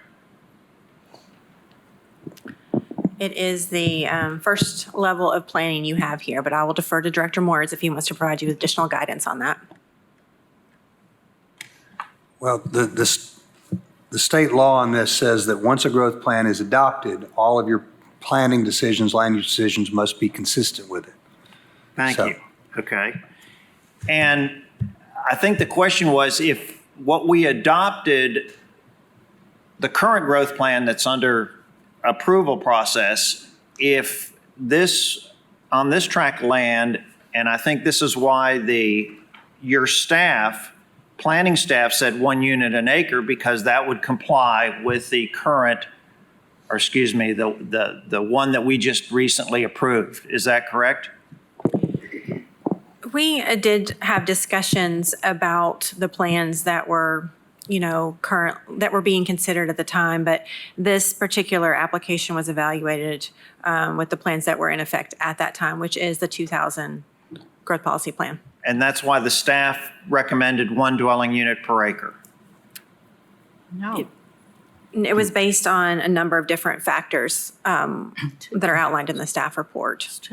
Yeah, no, the staff recommended 1 dwelling unit per acre. The planning commission decided on 2 dwelling units per acre. But the professional staff said 1 dwelling unit an acre for this property. And where Commissioner Frazier is using this 1.2 number, if you look in your packet at the bottom of page 4, it's spelled out for you how that the density calculations are determined, because they have to build above the 820 contour line, which only gives you about 25 acres to develop, and that's how it comes to 1.2 dwelling units an acre. So if you look at the bottom of page 4, you can read that, and that explains everything about what we potentially should be making our decisions on. So I'll defer to some of my colleagues. Commissioner Jay. Thank you, Madam Chair. I think you guys are right in the middle of a really interesting time, because sometimes there's some commissioners that are like, use the current plan, and some commissioners are like, no, use the old plan, and we are stuck in between them. I think you separate put all of that aside, and just let's keep it really simple. The applicant can currently, just like the whole rest of the peninsula is built out, can go and build 1.3, is that 3? 1.2 units an acre right now, today. And the way they're going to do that is they're going to put down a huge layer of gravel right off of Caravel Road, and they're going to go in and they're going to connect to your neighborhood. They have all the legal rights currently to do that today. You have a choice, which I think you don't want that, to say it doesn't fit in a very perfect box, but we're willing to give 2 units an acre so they have their own road, their own buffer, and they don't touch our neighborhood. And I think this is just the art of compromise. So the applicant can walk away right now and connect to your neighborhood with all the legal rights that are afforded to every other landowner in this county. They're offering not to do that and put in buffers at 2 units an acre. And it doesn't fit exactly in the old plan. It doesn't fit exactly in the new plan. But I think keeping it very simple like that, if you're this is a weighted decision. If the most important thing for your neighborhood is to keep it not to be connected to your neighborhood, which I do think is very important, man, take that deal, because otherwise you're going to have gravel on Monday morning of next week, and they're just going to do a 1 unit an acre, and you're going to hate it. I mean, tell me, am I missing something about that they could do that, correct? Director Brooks? They currently, with the ag zone, they can build 1 dwelling unit per acre. And Mr. Snowden, they could go and put that neighborhood in tomorrow and ask for plots and plats and connect to the existing neighborhood? Yes, if they would have to go through planning with a concept plan, but yes, they could. And they can handle their own sewer separate of First Utility? That's my understanding, yes. Okay, so Mr. Sanders, What, are they not, I got our director of engineering and our director of planning saying, We have to be very careful with the wording. Under the agricultural zone, they have a right to 1 acre lot sizes. okay, Okay? The lots also have to be big enough to perk. There has to be certain infrastructure installed. I get all people that don't new- really develop agricultural subdivisions anymore. I get all that because of nuance. I get all that nuance, and it may not be 1 unit an acre, it may be It's not. It's definitely not.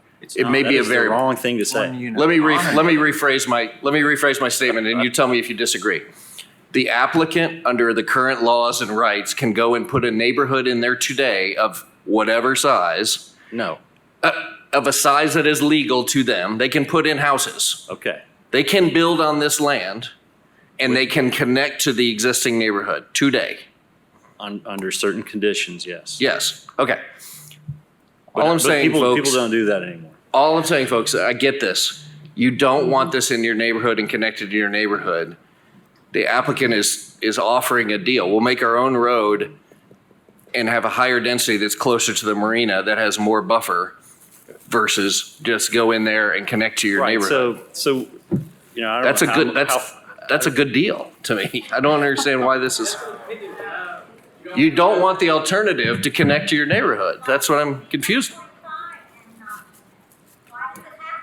It could be 1.2 and not connect. Well, It could hold be on, any please, number. please.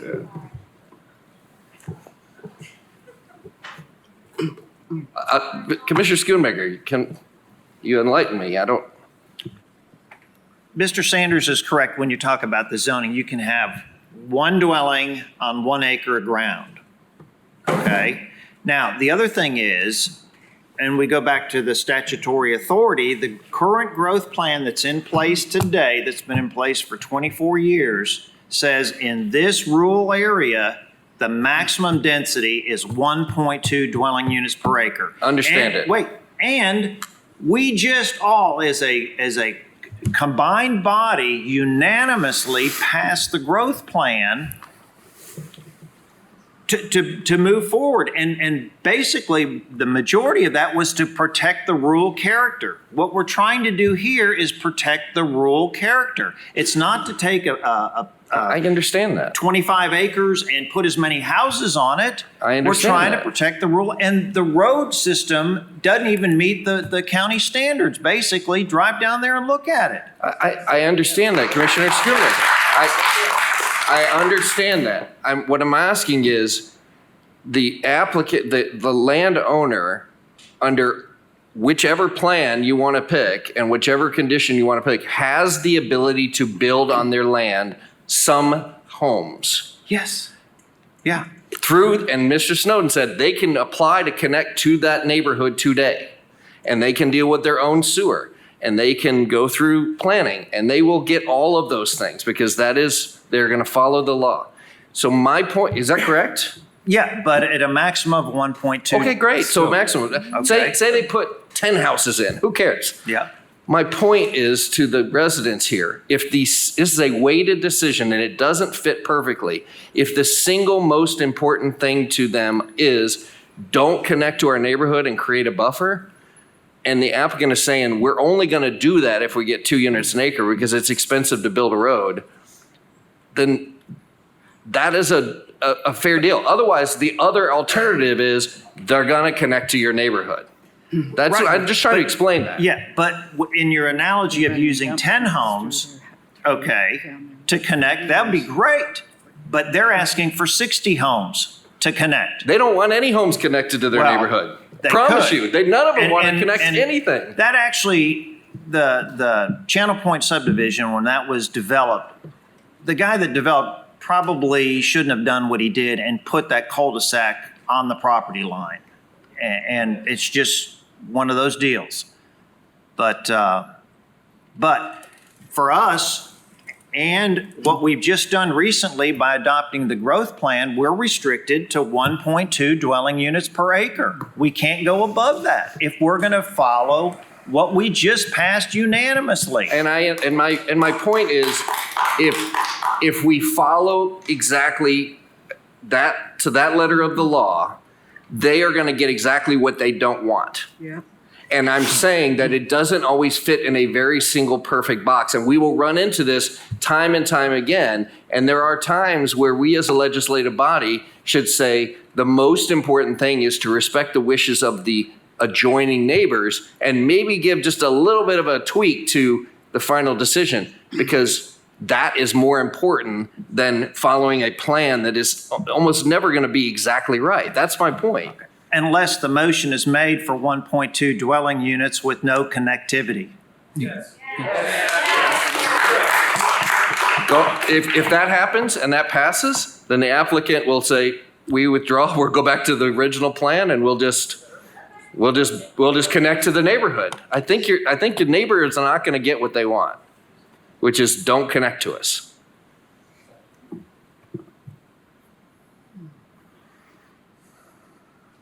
Commissioner Ward? I agree with everything Commissioner Jay just said. For the sewage question, what sewage system are you guys putting in that you can take on the excess? Robert Campbell, 7523 Taggart. The developer's looking at doing a on-site drip field sewage system, which is regulated by, I believe, the Tennessee Regulatory Commission. They regulate on-site drip fields and alternative disposal systems that are not connected to gravity and or force main sewer from a utility. And it can handle the 2 units an acre? Yeah, we've got systems all over a lot that can handle a lot. Yes, sir. Are there ones already in place in Knox County? I don't know of any in Knox County, but there may be. I know that TDEC had a push to do what they call decentralized sewer treatment because that didn't put as much load back on your existing treatment plant. I know they're in a lot of different counties, and public utilities or utilities own, operate, and maintain those systems in several locations. Okay, so this isn't anything new. This is No, sir. There's actually the same design criteria that's in TDEC for pump stations, wastewater systems. You use that same chapter. I think it's chapter 6 that spells out drip field and how you design those systems. Okay, thank you, sir. To reiterate what Commissioner Jay said, I feel the same way. If you give them 1.2, they still need to connect to make it at 2. They don't have to connect. So.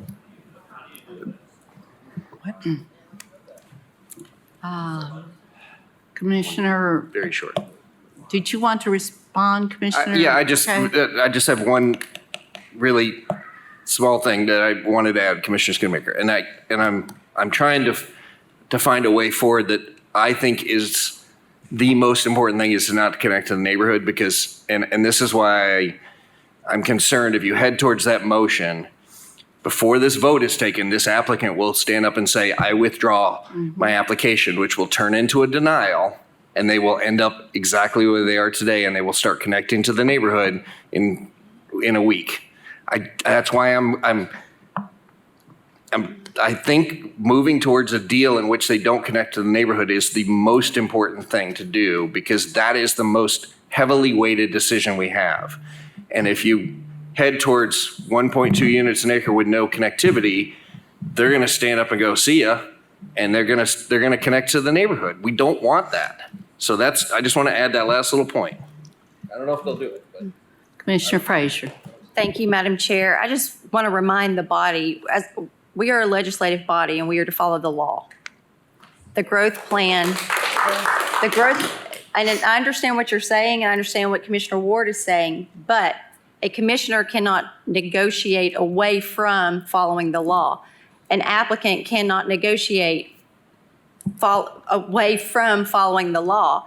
An opposition cannot negotiate following away from the law. We have to follow the law. We have to rule as the law states, and we just passed this, and you're already talking about challenging the integrity of the process that we just went through. So we have a law that we are to follow, and we should follow it. If the applicant wants to withdraw, that's within their right. but we have to follow the law. Commissioner Ward. Mr. Moores, can we put 2 units an acre? Can we make that motion? Because I know the answer already.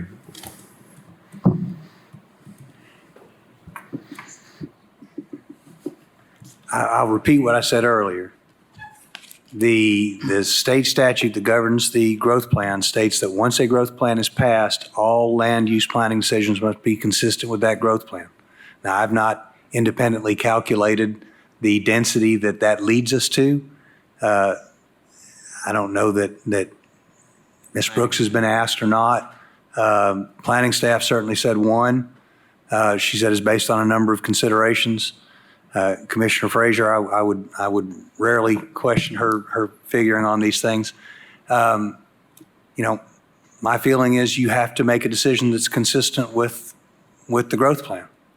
And right now, that means consistent with the 2000 growth plan. If we're told that the 2000 growth plan has a maximum of 1.2 dwelling units per acre, and we go above that, we open ourselves up to litigation.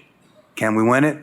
I'm not sure. I'd never say absolutely positively 100% yes or no, because litigation's a funny thing.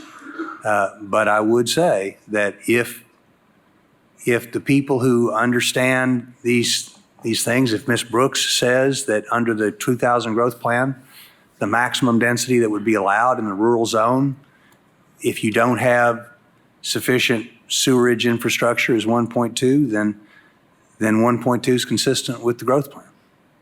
That's where we are. With the sewage, though, would it change or no? There is a higher density allowed, I believe, Ms. Brooks, if you have proper infrastructure. Isn't there a higher density that's allowed in rural zones under those circumstances? There, under 3.5 of the current growth policy plan, it discusses densities from 1 to 3, and it does include provision of sanitary sewer and public water services. So when they As an install, option. or if they install the sewage system. They don't, it's not a sewage system. Well, Yeah. it's acceptable sewage. Septic tank. It's Ms. Brooks, acceptable. just If the growth. let me ask that, if they install the sewage system, then does that increase the density in theory? Or no? If it's a private, I don't believe that this takes into consideration private systems. I think it's specific to public sanitary sewer. And this 3.5. 3.5 acres? No, I'm sorry. I'm Oh, sorry. referenced the I'm number referencing of the growth policy. 3.5. Yeah, I'm referencing the growth policy plan 3.5. So do we take into private systems anywhere, or is it that technology that wasn't created in 2000, so that's why we don't have access to it? And that could be, I can't speak to whether or not it was It's available in 24 2000. years ago, so. And that's kind of the problem. We're in this zoning purgatory right now where we're dealing with something that's 24 years old, that technology that's now we didn't have that. Well, even under the plan that you all just adopted, so I think that's why First Utilities District provided that letter. If they were willing to take it on, that would be a consideration that you all could deliberate on, but. I think maybe I'm confused now. I thought the whole point was they didn't have to take it on, that it's its own private system. They're saying if the Because development's everybody else willing has to a take septic it on. tank, and you have to have a septic tank down there. But this They're going isn't, to have a community septic tank. All homes would be pumped to one septic tank and one drain field.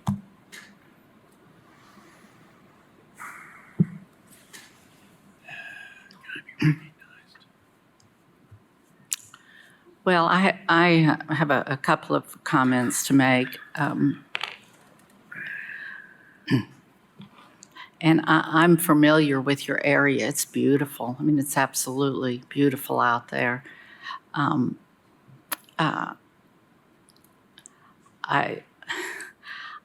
do tend to agree with Commissioner Jay, and let me tell you why. I represent Hardin Valley. And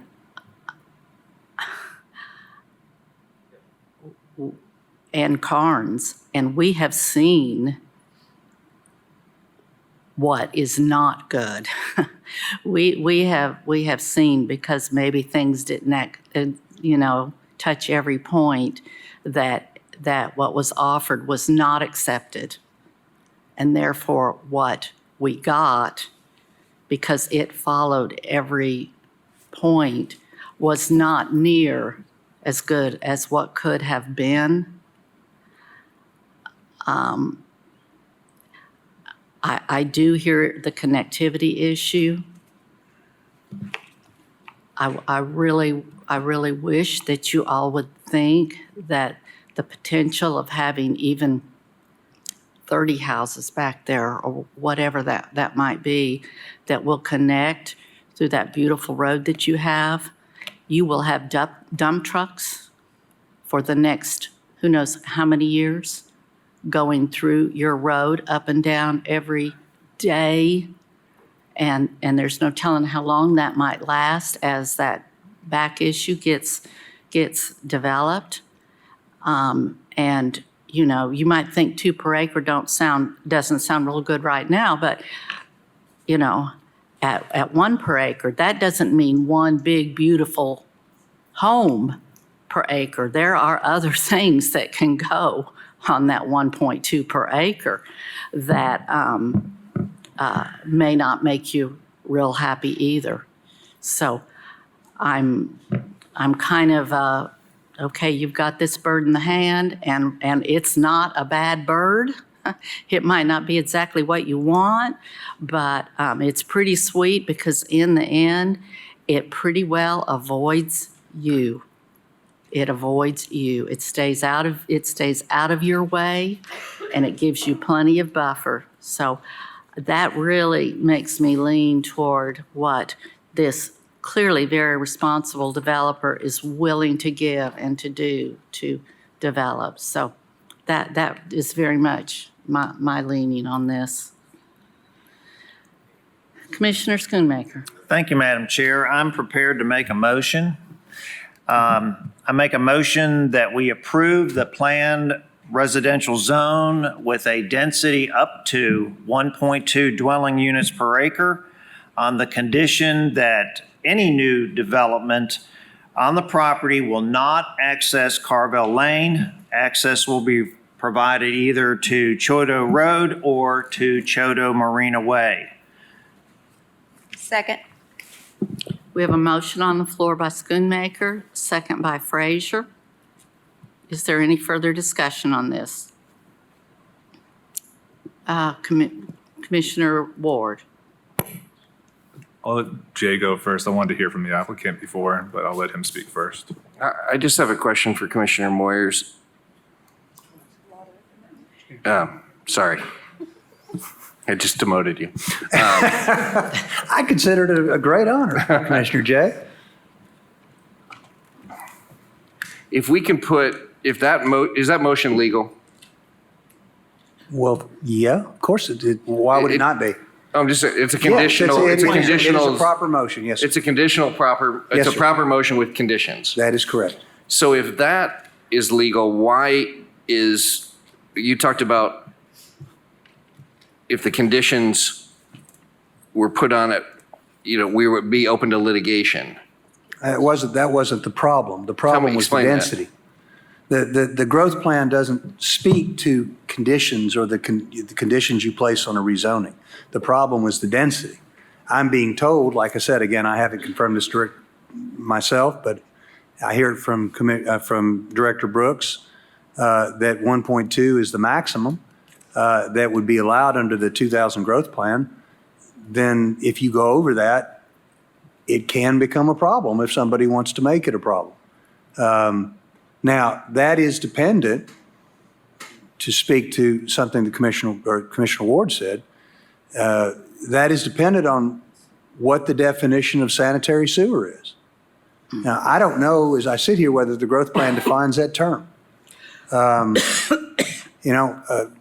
A sewer basically is a series of pipes that leads to a treatment facility.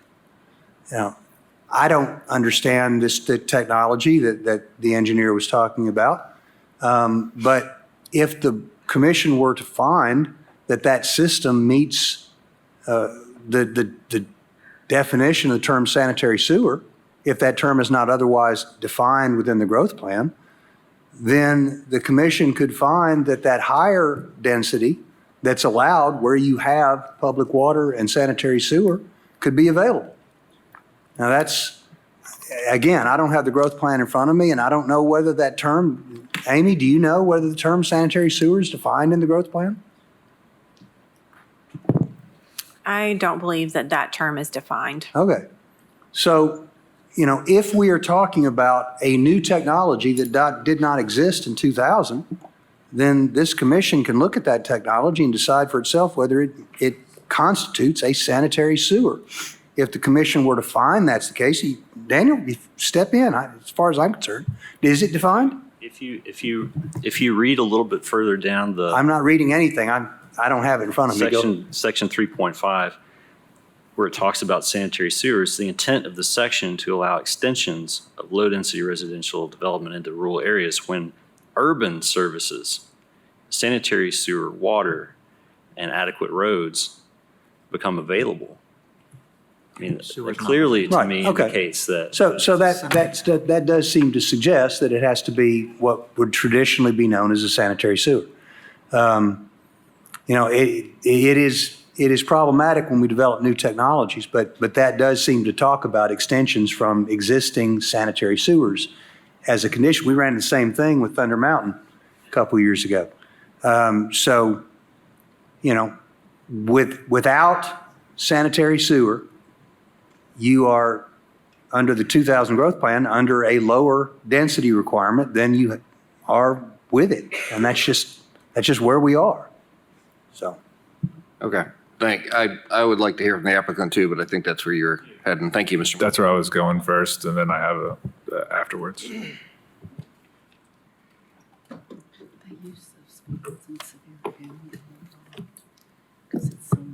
I just want to know what your thoughts are on the conversation so far. Where are you guys at? Because right now you're at 1.2.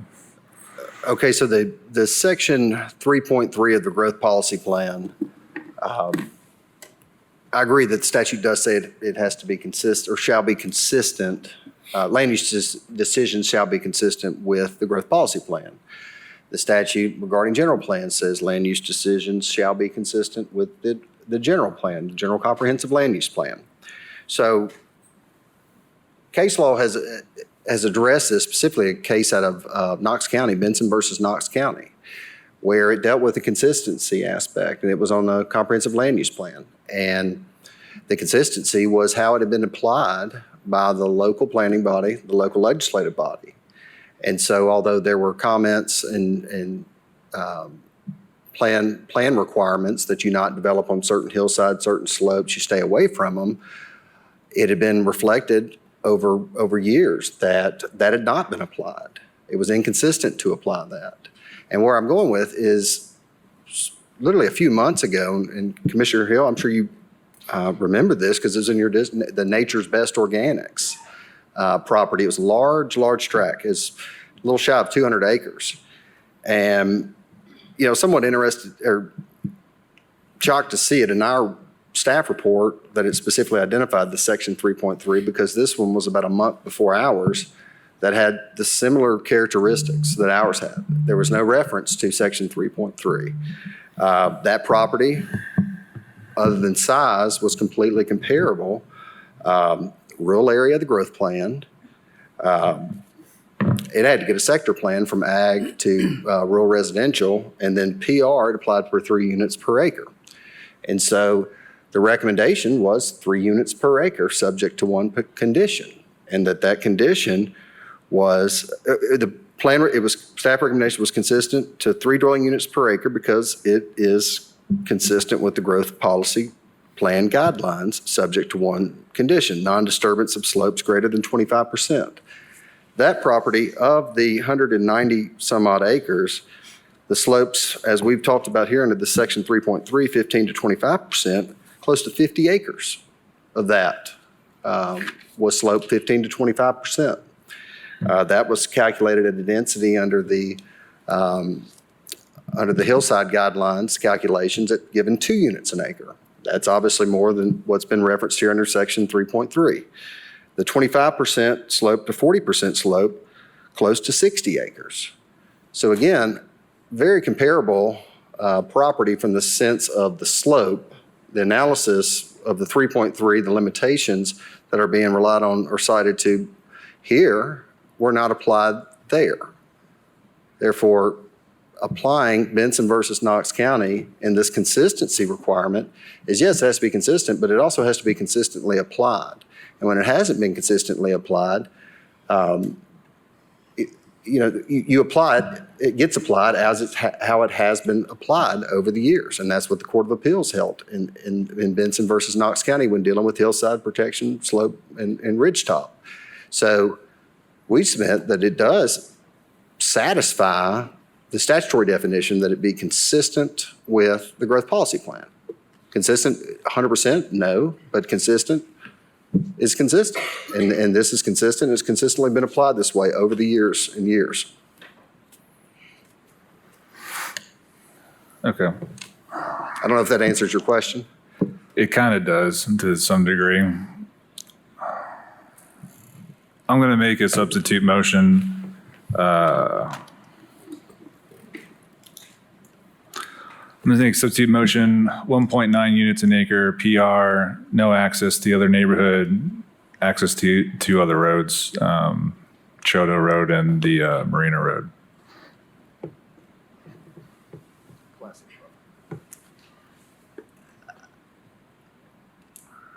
Okay, your motion is 1.9. In the buffer as well, sorry. 1.9 units an acre, PR zone, buffer against the other neighborhood, no access to the other neighborhood, access to Chodo Road, and access to the marina. All right.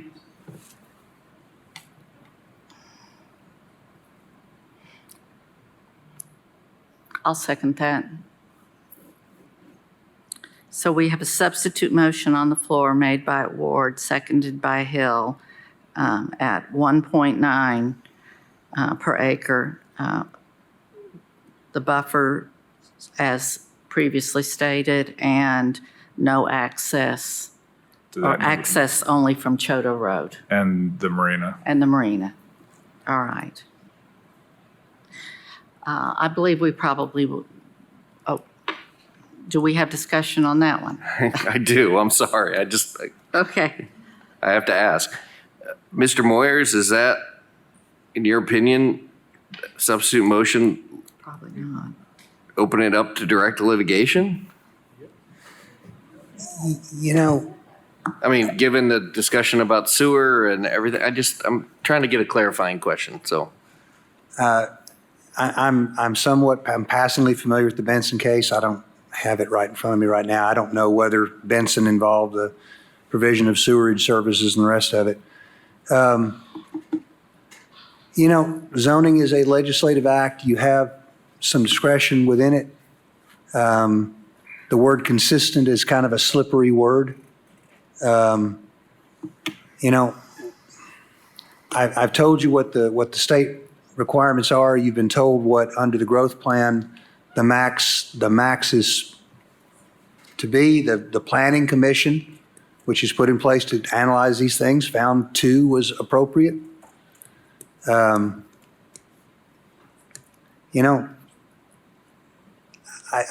don't want to sit here and say absolutely you can't do that, because if you go ahead and do it, then I'm going to have to defend that in court, and it's going to look kind of silly. So I try to stay away from. I'm sorry to put you in that position. It's difficult because sometimes the law department says you're the legislative body. You can do whatever you want. And then sometimes they say no. Well, you are the legislative body, and this is a legislative decision. But you have to operate within certain guidelines. We are constrained. Zoning is completely a power that's created by the state legislature, okay? In the absence of the state law, we would have no authority to do any of this. I live in a community that was a result of something like that. So the state gives us certain authority, but it also puts limitations on it. The growth plan law is one of those limitations. Now, And the general plan is one of those limitations, although the general plan is generally speaking more advisory in nature than the growth plan is. The growth plan speaks in terms of limits, where the general plan, generally speaking, speaks is more aspirational and speaks in terms of recommendations and should be's and things like that. Which is why, when it's come down to it, Director Brooks has often said, we're going to use this number because that's the number that's required by the growth plan or limited by the growth plan. So that's what we follow. Can I say as a matter of law that 2 is not consistent with a plan that says 1.2? Again, it depends on what consistent means. That's, I know that sounds like a lawyer talking, but that's the way the law works. And I don't know that consistent means equivalent to or bound by or limited by. So these are the decisions you guys have to make, and whatever decision you make, if litigation follows, we'll defend it. I'm just not going to tell you you cannot do a thing, because it is your decision to make. I've just told you what the rules seem to be.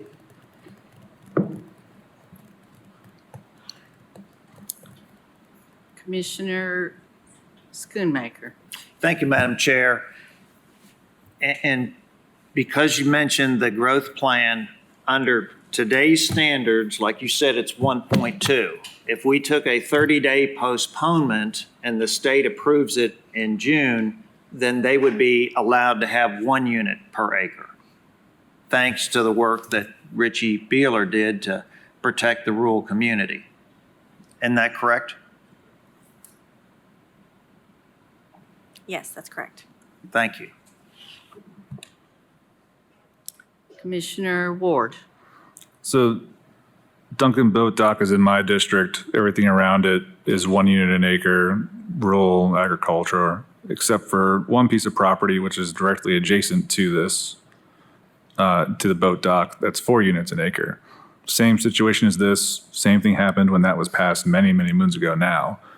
They made a decision then to change it, and it's been changed to 4 units an acre. It's been there ever since. I think the difference, go ahead. I was just going to ask you, do you remember how many moons that was? Many moons. Was it more than 20? It might be more than 20. Because again, Yeah. until 2000, 2001, we weren't bound by this. And I'll just say as an aside, the whole growth plan law was really more about restricting annexation than it was about actual land use I planning. understand that part, but also we don't have the technology today that we had 24 years ago as well. That's part of the thing you got to take into consideration when making this decision. And when they say in court, why did you make this decision? Well, this is why I made the decision, because the technology is new. There's already precedent set. It makes sense. It's what they want. It's what is going to give the builder the ability to do that. It just makes the most sense. It's the most common sense solution to this whole entire situation, in my personal opinion, which might be wrong. Very well could be wrong, but in my opinion, it makes the most sense.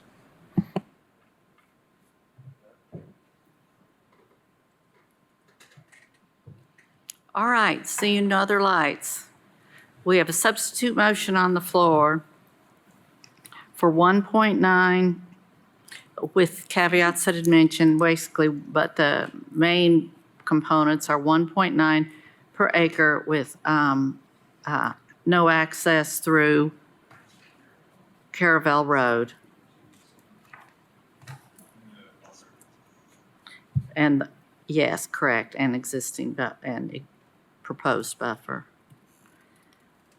All right, let's do a roll call on this, please. Commissioner Jay? Pass. Commissioner Frazier? No. Commissioner Lundy, Aye. Commissioner Durrett? Pass. Commissioner Oster?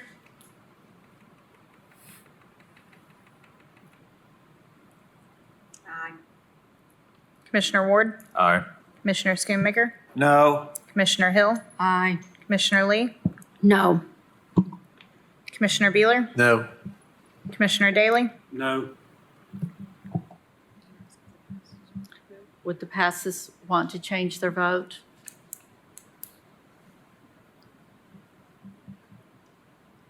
All right, I'm seeing Jay and Daily light on. Oh, sorry. All right. No, they will remain as a noes. All right, this motion fails. Four yeses, 5 noes, and 2 passes. So we are back to the original motion made by Schoonmaker, seconded by Frazier. Approve PR at 1.2 per acre with no access through Caraval Road. And then direct access by Chodo Road or Chodo Marina Way. Are there any other choices? All right. Are we clear on the motion on the floor? Can you please repeat the motion? Because I didn't hear anything about buffer in there. Is that still on the table? Motion of PR at 1.2 per acre with access only through Chodo Road or Chodo Marina Way. Correct. And that's the motion. And was there Mr. Sanders? I'm sorry. Mr. Sanders, was there an agreement on a buffer with the community? I can't hear you, I'm sorry. We You did got not it. reach an agreement. No agreements have been reached on a buffer. Okay, so I'll Step outside. leave that at, okay. Leave that guy's road totally exposed. Jeez. We keep going. All right. So- Roll. Does he have information that he agreed to the Yeah, community? what's there I a mean- second? I mean, at 1.2, we would want to withdraw. Okay. It's withdrawing. All right, so the applicant has withdrawn their application, is that correct? Yes. All righty, So, Madam Chair, yes, a withdrawal turns into a denial, correct? that's correct, So the application is denied on the record. yes. Thank you. Ready? Yes. Item number 71 is a request of Jesse A. Papa for rezoning from A agricultural and F floodway to RA low-density residential and F floodway. Property located at 2134, 2140, and 2202 Shipetown Road, parcel ID 042 JC 003, 004, and 005, and this is in the 8th Commission District. Thank you. Are you the applicant? Yes, ma'am. If you'd introduce your name, please. My name is Jesse Papa with Your Home Sold Guaranteed Realty from Blount County. All right, thank you. Is there any opposition to this? Seeing none, Director Brooks? Planning Commission recommends that County Commission approve the RA Low Density Residential Zone because it's consistent with the plan and other development in the area. The F floodway zone will be retained. Thank you. Would you like to speak to your project? No, ma'am. All right. Are there any questions? Seeing no lights, Commissioner Beeler? Thank you, Madam Chair. I don't have any issues with this one. This is a small piece of property. What are your plans for this, sir? We're just trying to close on the property and we needed a survey and we couldn't get recorded with the current zoning because of the one building per acre and we didn't have an acre for each lot. Right. Makes sense. I'd like to make a motion that we approve this per recommendation of the Planning Commission. Second. Motion by Beeler, second by Daly to approve. All those in favor? Aye. Opposed? Motion carries. Next item. Item number 72 is Thank y'all, request of commissioners. Tanya Burris for rezoning from BP Business and Technology Park to TO Technology Overlay to OB Office Medical and Related Services and TO Technology Overlay. Property located at 10105 Dutchtown Road and 1009 Mabry Hood Road. Parcel IDs 118165 and 118168, and this is in the 3rd Commission District. Thank you. Are you the applicant? I am. Good evening. My name is Tanya Burris Marrero, and I currently reside in Murray County, Tennessee, just south of Nashville. So, Thank you. So there were some. Hold on. Yes, Is there any opposition to this? Okay, seeing none. Director Brooks, if you'd read the recommendation. Planning Commission recommends that County Commission approve OB Office Medical and Related Services Zone because it's consistent with the plan and consistent with the surrounding development by a vote of 11-0 consent. Thank you. Would you like to speak to your project? Yes, please. And first of all, I want to thank Ms. Oster for getting me back on the docket. Thank you very much. A very understanding group, and I do appreciate it. I was a little out of commission with I had an accident, and then my husband was going through cancer treatment, so I do appreciate it. Trying to close on this property. I do see a typo error in the request. 1009 Mabry Hood Road should not be rezoned in this request. So the request is for 10105 Dutchtown Road. Part of the rezoning is for the purchase. Michael Allen wants to purchase it and had requested it to be rezoned for office use, OB. The other portion of it should never have been entered into the request, and I apologize for not catching that earlier. Part of the issue also with getting this rezoned and waiting on my surveyor to get a line moved is because neither one of these properties had a septic on file. So these were built, the house on Mabry Hood Road was built so long ago that they didn't have it on record, and in the same scenario with what was an existing house on Dutchtown Road, it was torn down probably, I think, about 10 years ago. The fire department used it as a training exercise, but again, there was no septic on file. Mr. Roche is my soil scientist, and he has requested for me to have the surveyor move one of the lines about 50 feet. So that gives the the Dutchtown Road property 1.4 acres, which I think meets the requirements for the rezoning.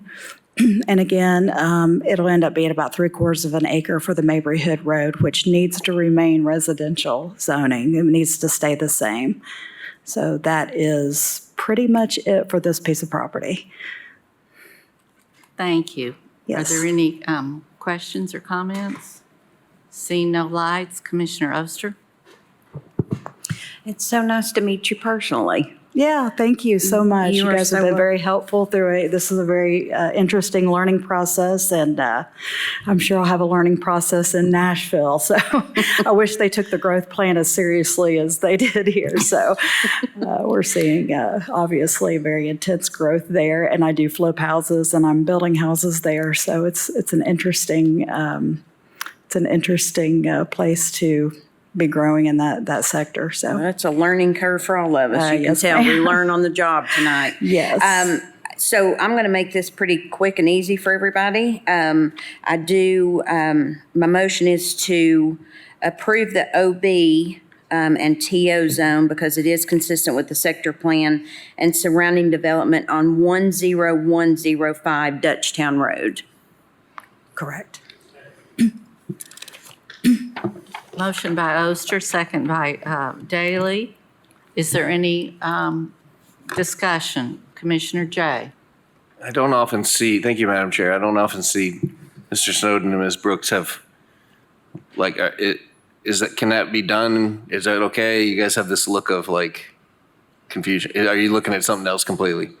Okay, all right, sorry, because of the splitting of the thing and they were intensely looking at something, I wanted to make sure that they didn't have I'm on anything. Okay, thank you, got it. All right, seeing no other lights, all those in favor? Aye. Opposed? Your motion carries. Good luck with your project. Thank you very much. Thank you. Everyone Drive have a good safe. evening. Thank you. All right. Yes, 73. Can you all hang in there? We've got this and the appeal. Okay. Yes, item 73. Item number 73 is a request of R. Jason Barnes for rezoning from A agricultural to PR planned residential up to 9 dwelling units per acre, property located at 8441 Old Middlebrook Pike, parcel ID 105LB047 in the 3rd Commission District. Is the applicant present? No.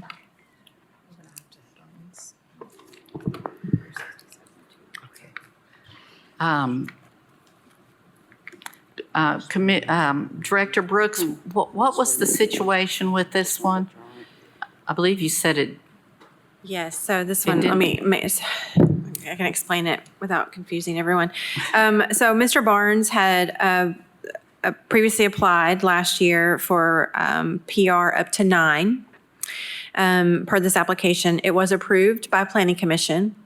And after that approval, he decided that he wanted to pursue PR up to 12.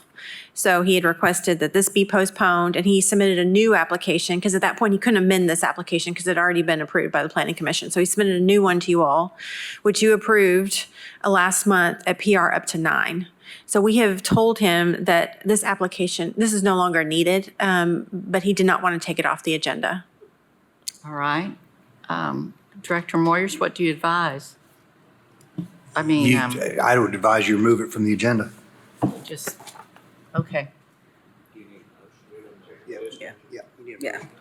Motion to remove from the agenda? Okay. Sorry. Do you care? I wouldn't even have to do anything. Y'all are right there for me. I make a motion to withdraw this agenda item 10-F-23-RZ. Motion by Oster to withdraw, second. Second by Beeler. Any discussion? Seeing none, all those in favor? Opposed? Motion carries. We're going to go back before we get into the appeal to item 67. Is a representative here? Yes, ma'am. Drew Staton, P.O. Box 11315, Knoxville, Tennessee 37939. Appreciate everyone's time. Thank you. Yes, read it for the record if you would. Item number 67, 2-K-24-RZ is a request of Masana Investments LLC for rezoning from PR planned residential up to 4 dwelling units per acre to PR planned residential up to 4 dwelling units per acre as a separate PR zone, property located at 0 Nighttime Drive, parcel ID 078AB044 in the 6th Commission District. Thank you. Is there any opposition to this? Seeing none, Director Brooks? Planning Commission is recommending that County Commission approve PR Plan Residential Zone up to 4 dwelling units per acre, subject to one condition that the lot is used for 1 dwelling unit. That was a vote of 12-1. Thank you. Do you want to speak to this project? No, ma'am, unless I can answer any questions. Thank you. All right, thank you. I will try to make this brief. This is actually one unit that I believe when the whole subdivision was surveyed, came up just a hair short, but it was already ready to build on. I went and looked at it. It's just one of those few feet short sort of deals. So I'd like to make a motion that we approve. Let me get this right.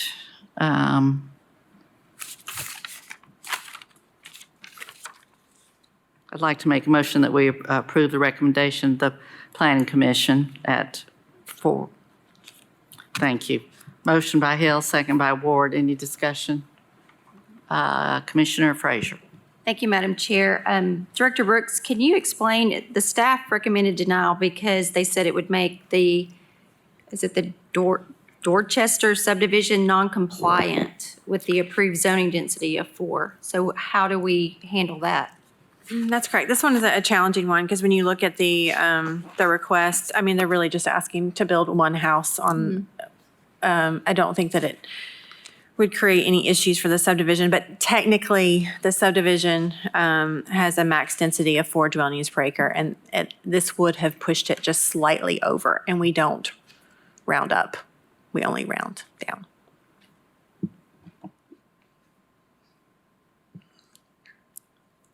Any other questions or comments? Seeing none, all those in favor? Aye. Opposed? Motion carries. Thank you. Next item, please. Item number 77 is the appeal by John W. Gargis of the Knox County Planning Commission's denial of a request for rezoning from A agricultural to CA general business property located at 7218 Larkspur Lane, parcel ID 067-09601 in the 7th Commission District. Thank you. Mr. Mullins? Yes, Ben Mullins, 550 West Main Street. I'm here for Mr. Gargis. Mr. Gargis is here as well. As he may have something to speak briefly. I know it's been a long night. I want to get to the meat of the bone here. Hold on a second. Is there any opposition? Excuse me. That's all right. Seeing none, Director Brooks?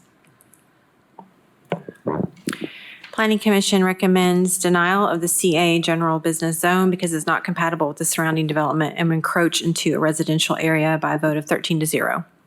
Thank you. All right. Yeah, I'm sorry, I jumped okay. ahead there. And Mr. I was retained by Mr. Gargis after the Planning Commission meeting. He, if you remember if you were at the April Planning Commission meeting, there was quite a bit of inclement weather, some very heavy storms. He got delayed and was not able to make it when it was called. It was fairly early in the agenda. So the commission, without discussion, voted to approve per staff's recommendation. And staff did recommend denial on this. But Mr. Gargis was not able to come and talk about why he disagreed with staff's recommendation or why he thought a commercial zoning might be more appropriate at this location. And Planning Commission doesn't do what the County Commission does, and if someone isn't there, they don't move it to the hills, but their meetings are quite a bit longer most of the time. And he retained me afterwards, and I think I've spoken to many of you, and I sent an email about this. I do appreciate Commissioner Lee making herself available on a Saturday afternoon to talk to me about this as well. I appreciate that accommodation. This property is in a very, very odd location in the county, and it is. It was, I think the house on there actually had to be moved out of the right-of-way back when they created Powell Drive in 2016. And Powell Drive is what's now considered a major arterial road that was completed in 2016. It's a 5-lane highway, and it's controlled by the state. This property is zoned ag because it had been a single-family residence for quite some time. But all around it, with the exception to the mobile home park to the east, has been basically a commercial development that has been growing. Travis Meats is there. Travis Meats has been there for a very long time. I think the mobile home, Travis Meats predates the mobile home park that went in at that location. There's a Food City. There's in the immediate vicinity, an Advanced Auto, a Walgreens. There's a self-storage facility. There's a Tennessee truck driving school, and there's a mobile home dealership, and just a little further east, I think there's actually a houseboat location. And Mr. Gargis purchased the property in 2018, and he's not had anybody. He purchased it for an investment purposes. He is a retired developer and broker, but he's not in that business anymore. But he thought this would be a good parcel to purchase, but he hasn't had any real serious offers on it, except people have asked him about commercial. So he thought the best thing to do was see if he could get this zone to commercial, and with the CA zoning that is consistent with what is around there. It has 460 feet of frontage on Powell Drive. He spoke to TDOT, and they said, you have 460 feet of frontage. You can get access to Powell Drive, but before we really know what that access would look like, we need to know what you want to do. So you kind of have the cart before the horse scenario is you don't know what kind of access you're going to need until you know what kind of business is going to go in there, but you don't know what kind of business is going to go in there until you have the commercial zoning, and they're willing to really take it on and do the investment in the engineering to look at it. So he wanted to go ahead and get it zoned to commercial to make it more marketable. You know, it does have access along Lake Spur, but no one's going to use that access. It would have to be accessed on Powell Drive. And of course, when Powell Drive was completed, you would think building a major arterial road through the county would spur additional commercial investment into that area. I know there's concerns with the residents, the mobile home park that's there to the east. That's one of the reasons I think that residential really isn't appropriate because, you know, and I'm not casting any aspersions on mobile home park. I grew up in very rural Appalachia. I grew up in a double-wide trailer.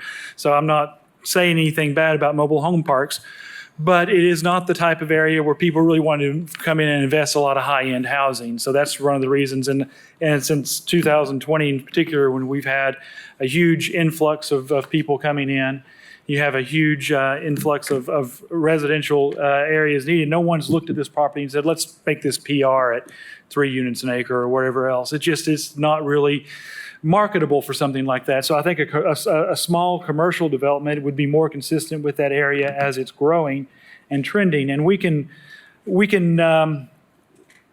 consider some of the impacts to the residential neighborhood with buffering along that eastern boundary. That's something that would be very appropriate for there. There are sidewalks on Powell Drive, you know, and so that's there already. It belongs on this side, on the south side of Powell Drive along the frontage. So, you know, it would be very pedestrian friendly if someone wanted to access some, you know, do some type of neighborhood market there or something like that. So we do think that all these things considered a commercial zoning would be a lot more appropriate. And in particular, if the next ordinance that we have passes, the CA zoning would also allow there to be considerations. It already allows considerations for single family, but also would allow considerations for potential multifamily under certain conditions that you know, many of us, the planning staff and many of the commissioners have worked on very hard. So by changing the zoning, we're not slamming the door on the potential for residential development. It just gives a lot more flexibility to allow some mixed-use development, which is consistent with what the sector plan was at the time it was filed, which was this mixed-use special district in the North County. So we really we think that we regret the opportunity, the lost opportunity in not being able to talk about this before Planning Commission, but it was denied without conversation. And we would ask that you consider rezoning this to CA consistent with, you know, the majority of the properties that are there in the immediate vicinity. And if you're concerned about some of the impacts on the residential neighborhood there, maybe looking at some type of buffering along that boundary line. I don't know if Mr. Gargis, he didn't get to speak the last time, so I promised him an opportunity to speak tonight. So I don't know if he has anything he'd like to say.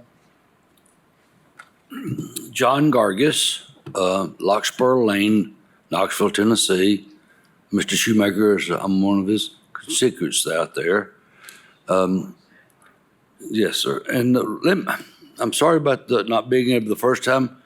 It was a heck of a day with the storms we had. But I parked on the White Castle parking lot and went under into the other parking lot up the elevator. There was 2 guards standing there in that little crossway with the doors locked because the wind was blowing so hard it was blowing the doors open. So they were standing to lock it for someone to come in or unlock or whatever. Unfortunately, I was there probably 5 minutes. The rain was going, you know, like that. It had been, I mean, I had other little problems with the weather getting here. Happens. But I bought this property as an investment. I've been in the real estate business, commercial for a long, long time. But like I said, everything around it's already CA. What's going to be developed, and I have no idea. I was going to sell it to some investor. He still has to jump through all the hoops. And the major hoop, not just the planning and approval, is the egress and ingress. So no matter what happens, someone wants to do something, he could get it if it's not, whatever, but it has to have engineering and architectural drawings to show what the egress and ingress is going to be. I don't plan on doing that. I mean, I'm just going to sell it to somebody and make $1. So. Thank you. Oh, I'd also want to say, you guys have dedicated your time to do this, giving up a family time and social time, and here it is, almost 10 o'clock, and you're still here. So I'm going to say, I'm through. Thank you. Thank you. Okay. Are there any questions or comments about this property? Commissioner Frazier? Thank you, Madam Chair, and I'm glad you're here today, too. We are glad that you're here and you made it. I've had several conversations with Mr. Mullins about this property. I've driven it twice. It's very unique and interesting. As I said to Mr. Mullins, my biggest concern is the access, and that is a state road. And I know how long it takes to get anything done with the state. And my fear and concern is that you will go through this process to rezone this piece of property, and then the state will come back and deny you access. And then you're back kind of at the drawing board again.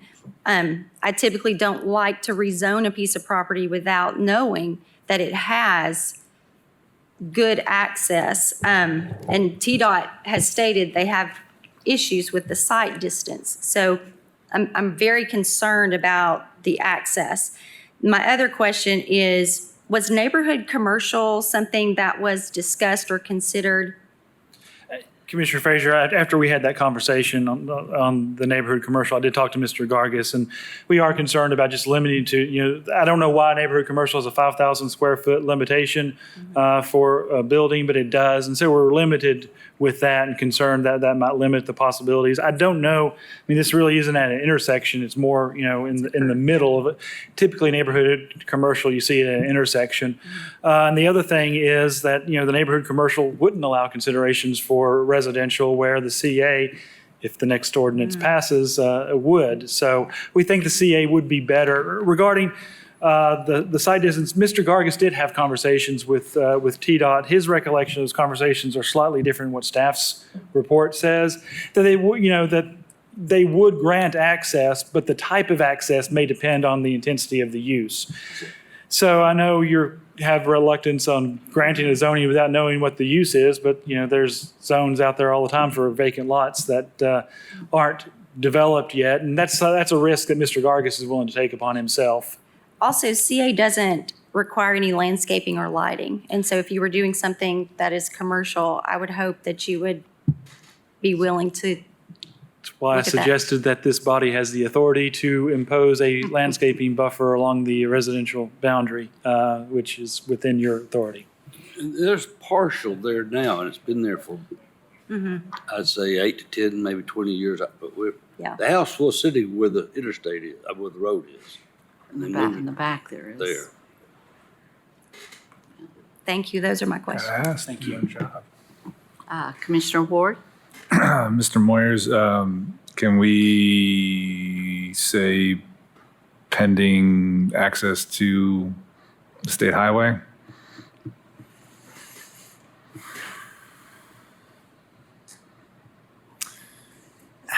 What? Making you work tonight. Yeah, rezoning is a legislative act. I don't know that you can make the legislation dependent on some other thing happening. You could rezone it with a condition that it not use whatever access you find is inappropriate, because then you're making the act right now. But by doing that, it's kind of up in limbo. Ben, you got something to say about that? I think that's right. I mean, it does have access along Lake Spur. No one wants to use that access along Lake Spur. Any access that for this would have to be on Powell Drive, and we would have to get that approved through the state. So if you zone it, we can't get the access, then the property's not going to harm anybody. Right. So you could condition it that whatever that road is that nobody wants to use, that it not use that road as access. May I? Yes, sir, I forgot- briefly. I forgot to say something about what the state did say. They did inform me that when they gave me the curb cut, which they said they were not going to deny me one yet, but when I got it, I had to make Larkspur a road that people could have a through road. So they didn't want a through road from coming down Larkspur, going out my new access. So they had to close it, not make it. It's got utilities on it, so you have to own it to go out there, but you put a gate on it. So I'm sorry, are you saying that prior to the road opening, that Larkspur connected with the old road? It was a through road? The state doesn't want it to become a through road where somebody. Well, I couldn't understand that, yeah. Okay. Could I ask one more question before we go to the district commissioner? Yes, certainly. Is that okay, Commissioner Lee? There's one more question. Am I understanding that if we do rezone this, that we would need to change the plan? There would need to be a plan amendment because it's suburban mixed residential. Yes, that's correct. It would have to be sent back to Planning Commission for consideration of a plan amendment. Commissioner Beeler. Thank you, Madam Chair. I'll be real quick. I think this property's only got 3 uses, commercial, corn, or Clayton.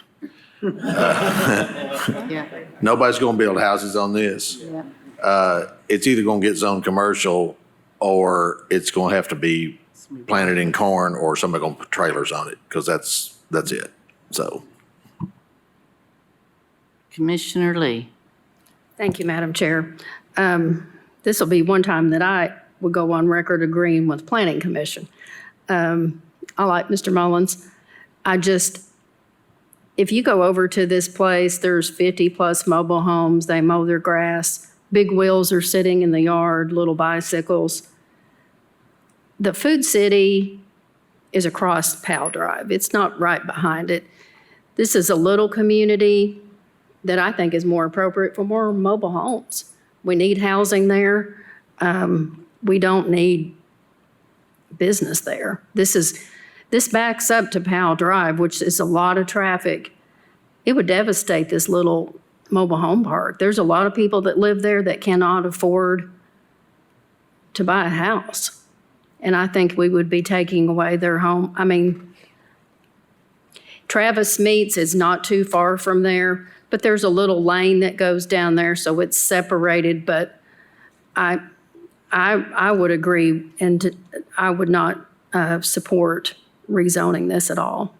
If anybody would drive in there and see the little, you talk about protecting little cul-de-sacs and little neighborhood. This is a very well-kept little mobile home park. It's not real high-end, but I've drove by there when there's been school buses that stop there and 50 or 60 kids get off the school bus at one time. I don't think that this would be appropriate to change the zoning. So I wouldn't support it. I'd like to speak to that. I also went there and sat there, and Commissioner Lee is correct. I think I stopped counting at like 38 kids getting off that bus, and it's a very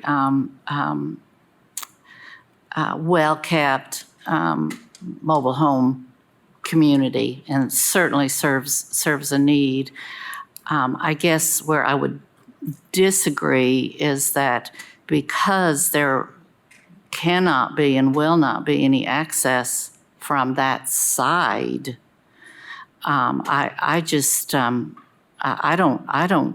don't really see it affecting that mobile home park at all. The entrance and exit really would have to be from Powell Drive, period. It just would have to be. And there's really only one kind of short border that it shares. And if there's an appropriate buffer there, because otherwise the property really becomes of no value at all. Commissioner Peeler was pretty much right. about that. And I'm not even sure trying to get any more mobile homes back there.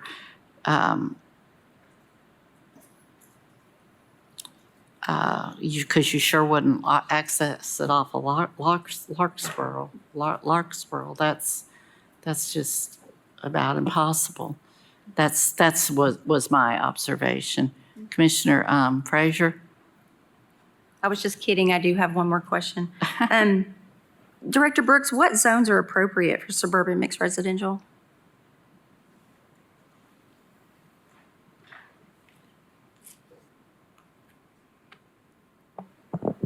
Okay, so for suburban mixed residential, you can consider actually quite a few zones. So RAE, RA, RB, the range of planned residential zones, as well as a transition zone, CN, OB, which is office, medical, and related uses, and then civic, institutional.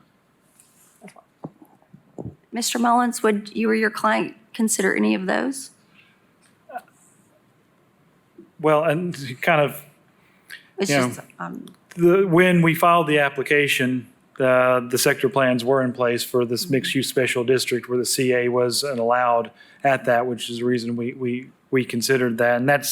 And CA is what's around there. That's what we would prefer. I think if this body were inclined to allow the zoning to proceed contingent upon going through the plan amendment process, I'd like to have the opportunity to amend the plan as well and go through that process of trying to justify that, if that's what we need to do. I know there was some conversation about whether or not plans, zoning applications when they were filed would, have to, go through the plan amendment, that would be, and that was never really, I guess, squared away until here recently after this plan was moved forward. But I think my client would like to see if the CA would be appropriate.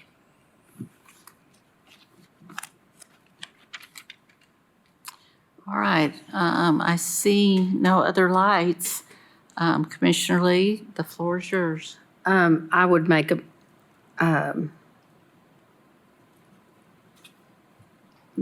motion that we deny the CA zone because it's not compatible with the development and would encroach into the residential zone. We have a motion by Lee, second by Frazier. Commissioner Ward, discussion? Substitute motion to approve CA zoning with the one condition that the access would be the main public road there, whatever. Powell, thank you, Powell Road. Second. And Okay. buffer. And a very pretty buffer of vegetation on the backside. It has to be very pretty though. I don't want subpar. I want very pretty. Okay, hang on. So we have a substitute motion by Ward with a second by Oster to allow CA zoning with access. With the condition the condition that only access to Powell, no access to the other roads. Okay, with access by Powell Drive. And the vegetation And buffer. Landscape buffer. Landscape buffer. What do you want? You want A or B? Whatever you want, Gina. All right, let's go A. Yeah, I think. All right, let's go A. Okay. All right, Gina wants buffer A, A. let's go A. I like that because that would be a good dense Yeah. buffer. All right, is there any discussion on the substitute motion? All right, seeing none, we better do a roll call on this. Commissioner Lundy, Aye. Commissioner Durrett. Aye. Commissioner Oster. Aye. Commissioner Ward. Aye. Commissioner Schoonmaker. Pass. Commissioner Hill. Aye. Commissioner Lee. No. Commissioner Beeler. Aye. Commissioner Daly. Aye. Commissioner Jay. Commissioner Frazier. Pass. Do the passes wish to change their vote? All right.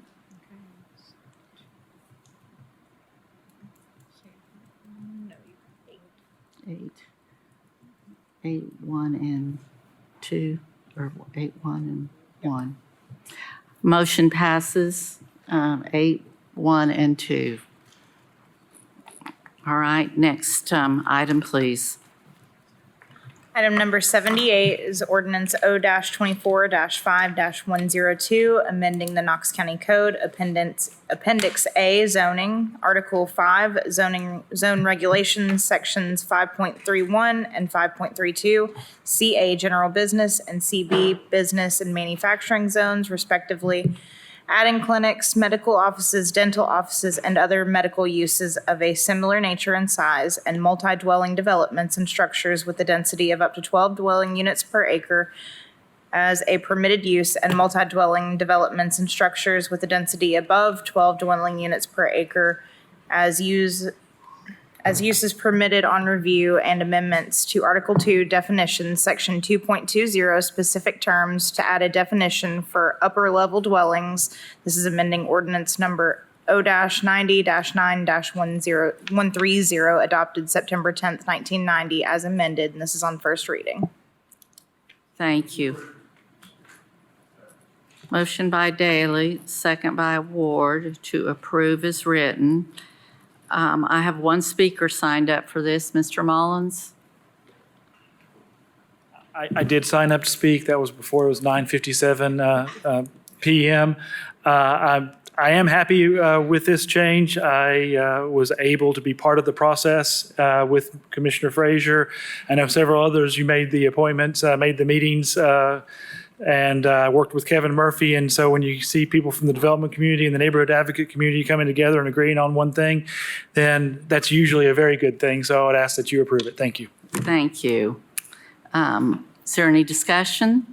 Seeing none, roll call vote, please. Commissioner Durrett? Aye. Commissioner Oster? Aye. Commissioner Ward? Aye. Commissioner Schoonmaker? Aye. Commissioner Hill? Yes. Commissioner Lee? Aye. Commissioner Beeler? Aye. Commissioner Daley? Commissioner Jay? Commissioner Frazier? Aye. Passes unanimously. Is there any other business? Point of privilege. Yes.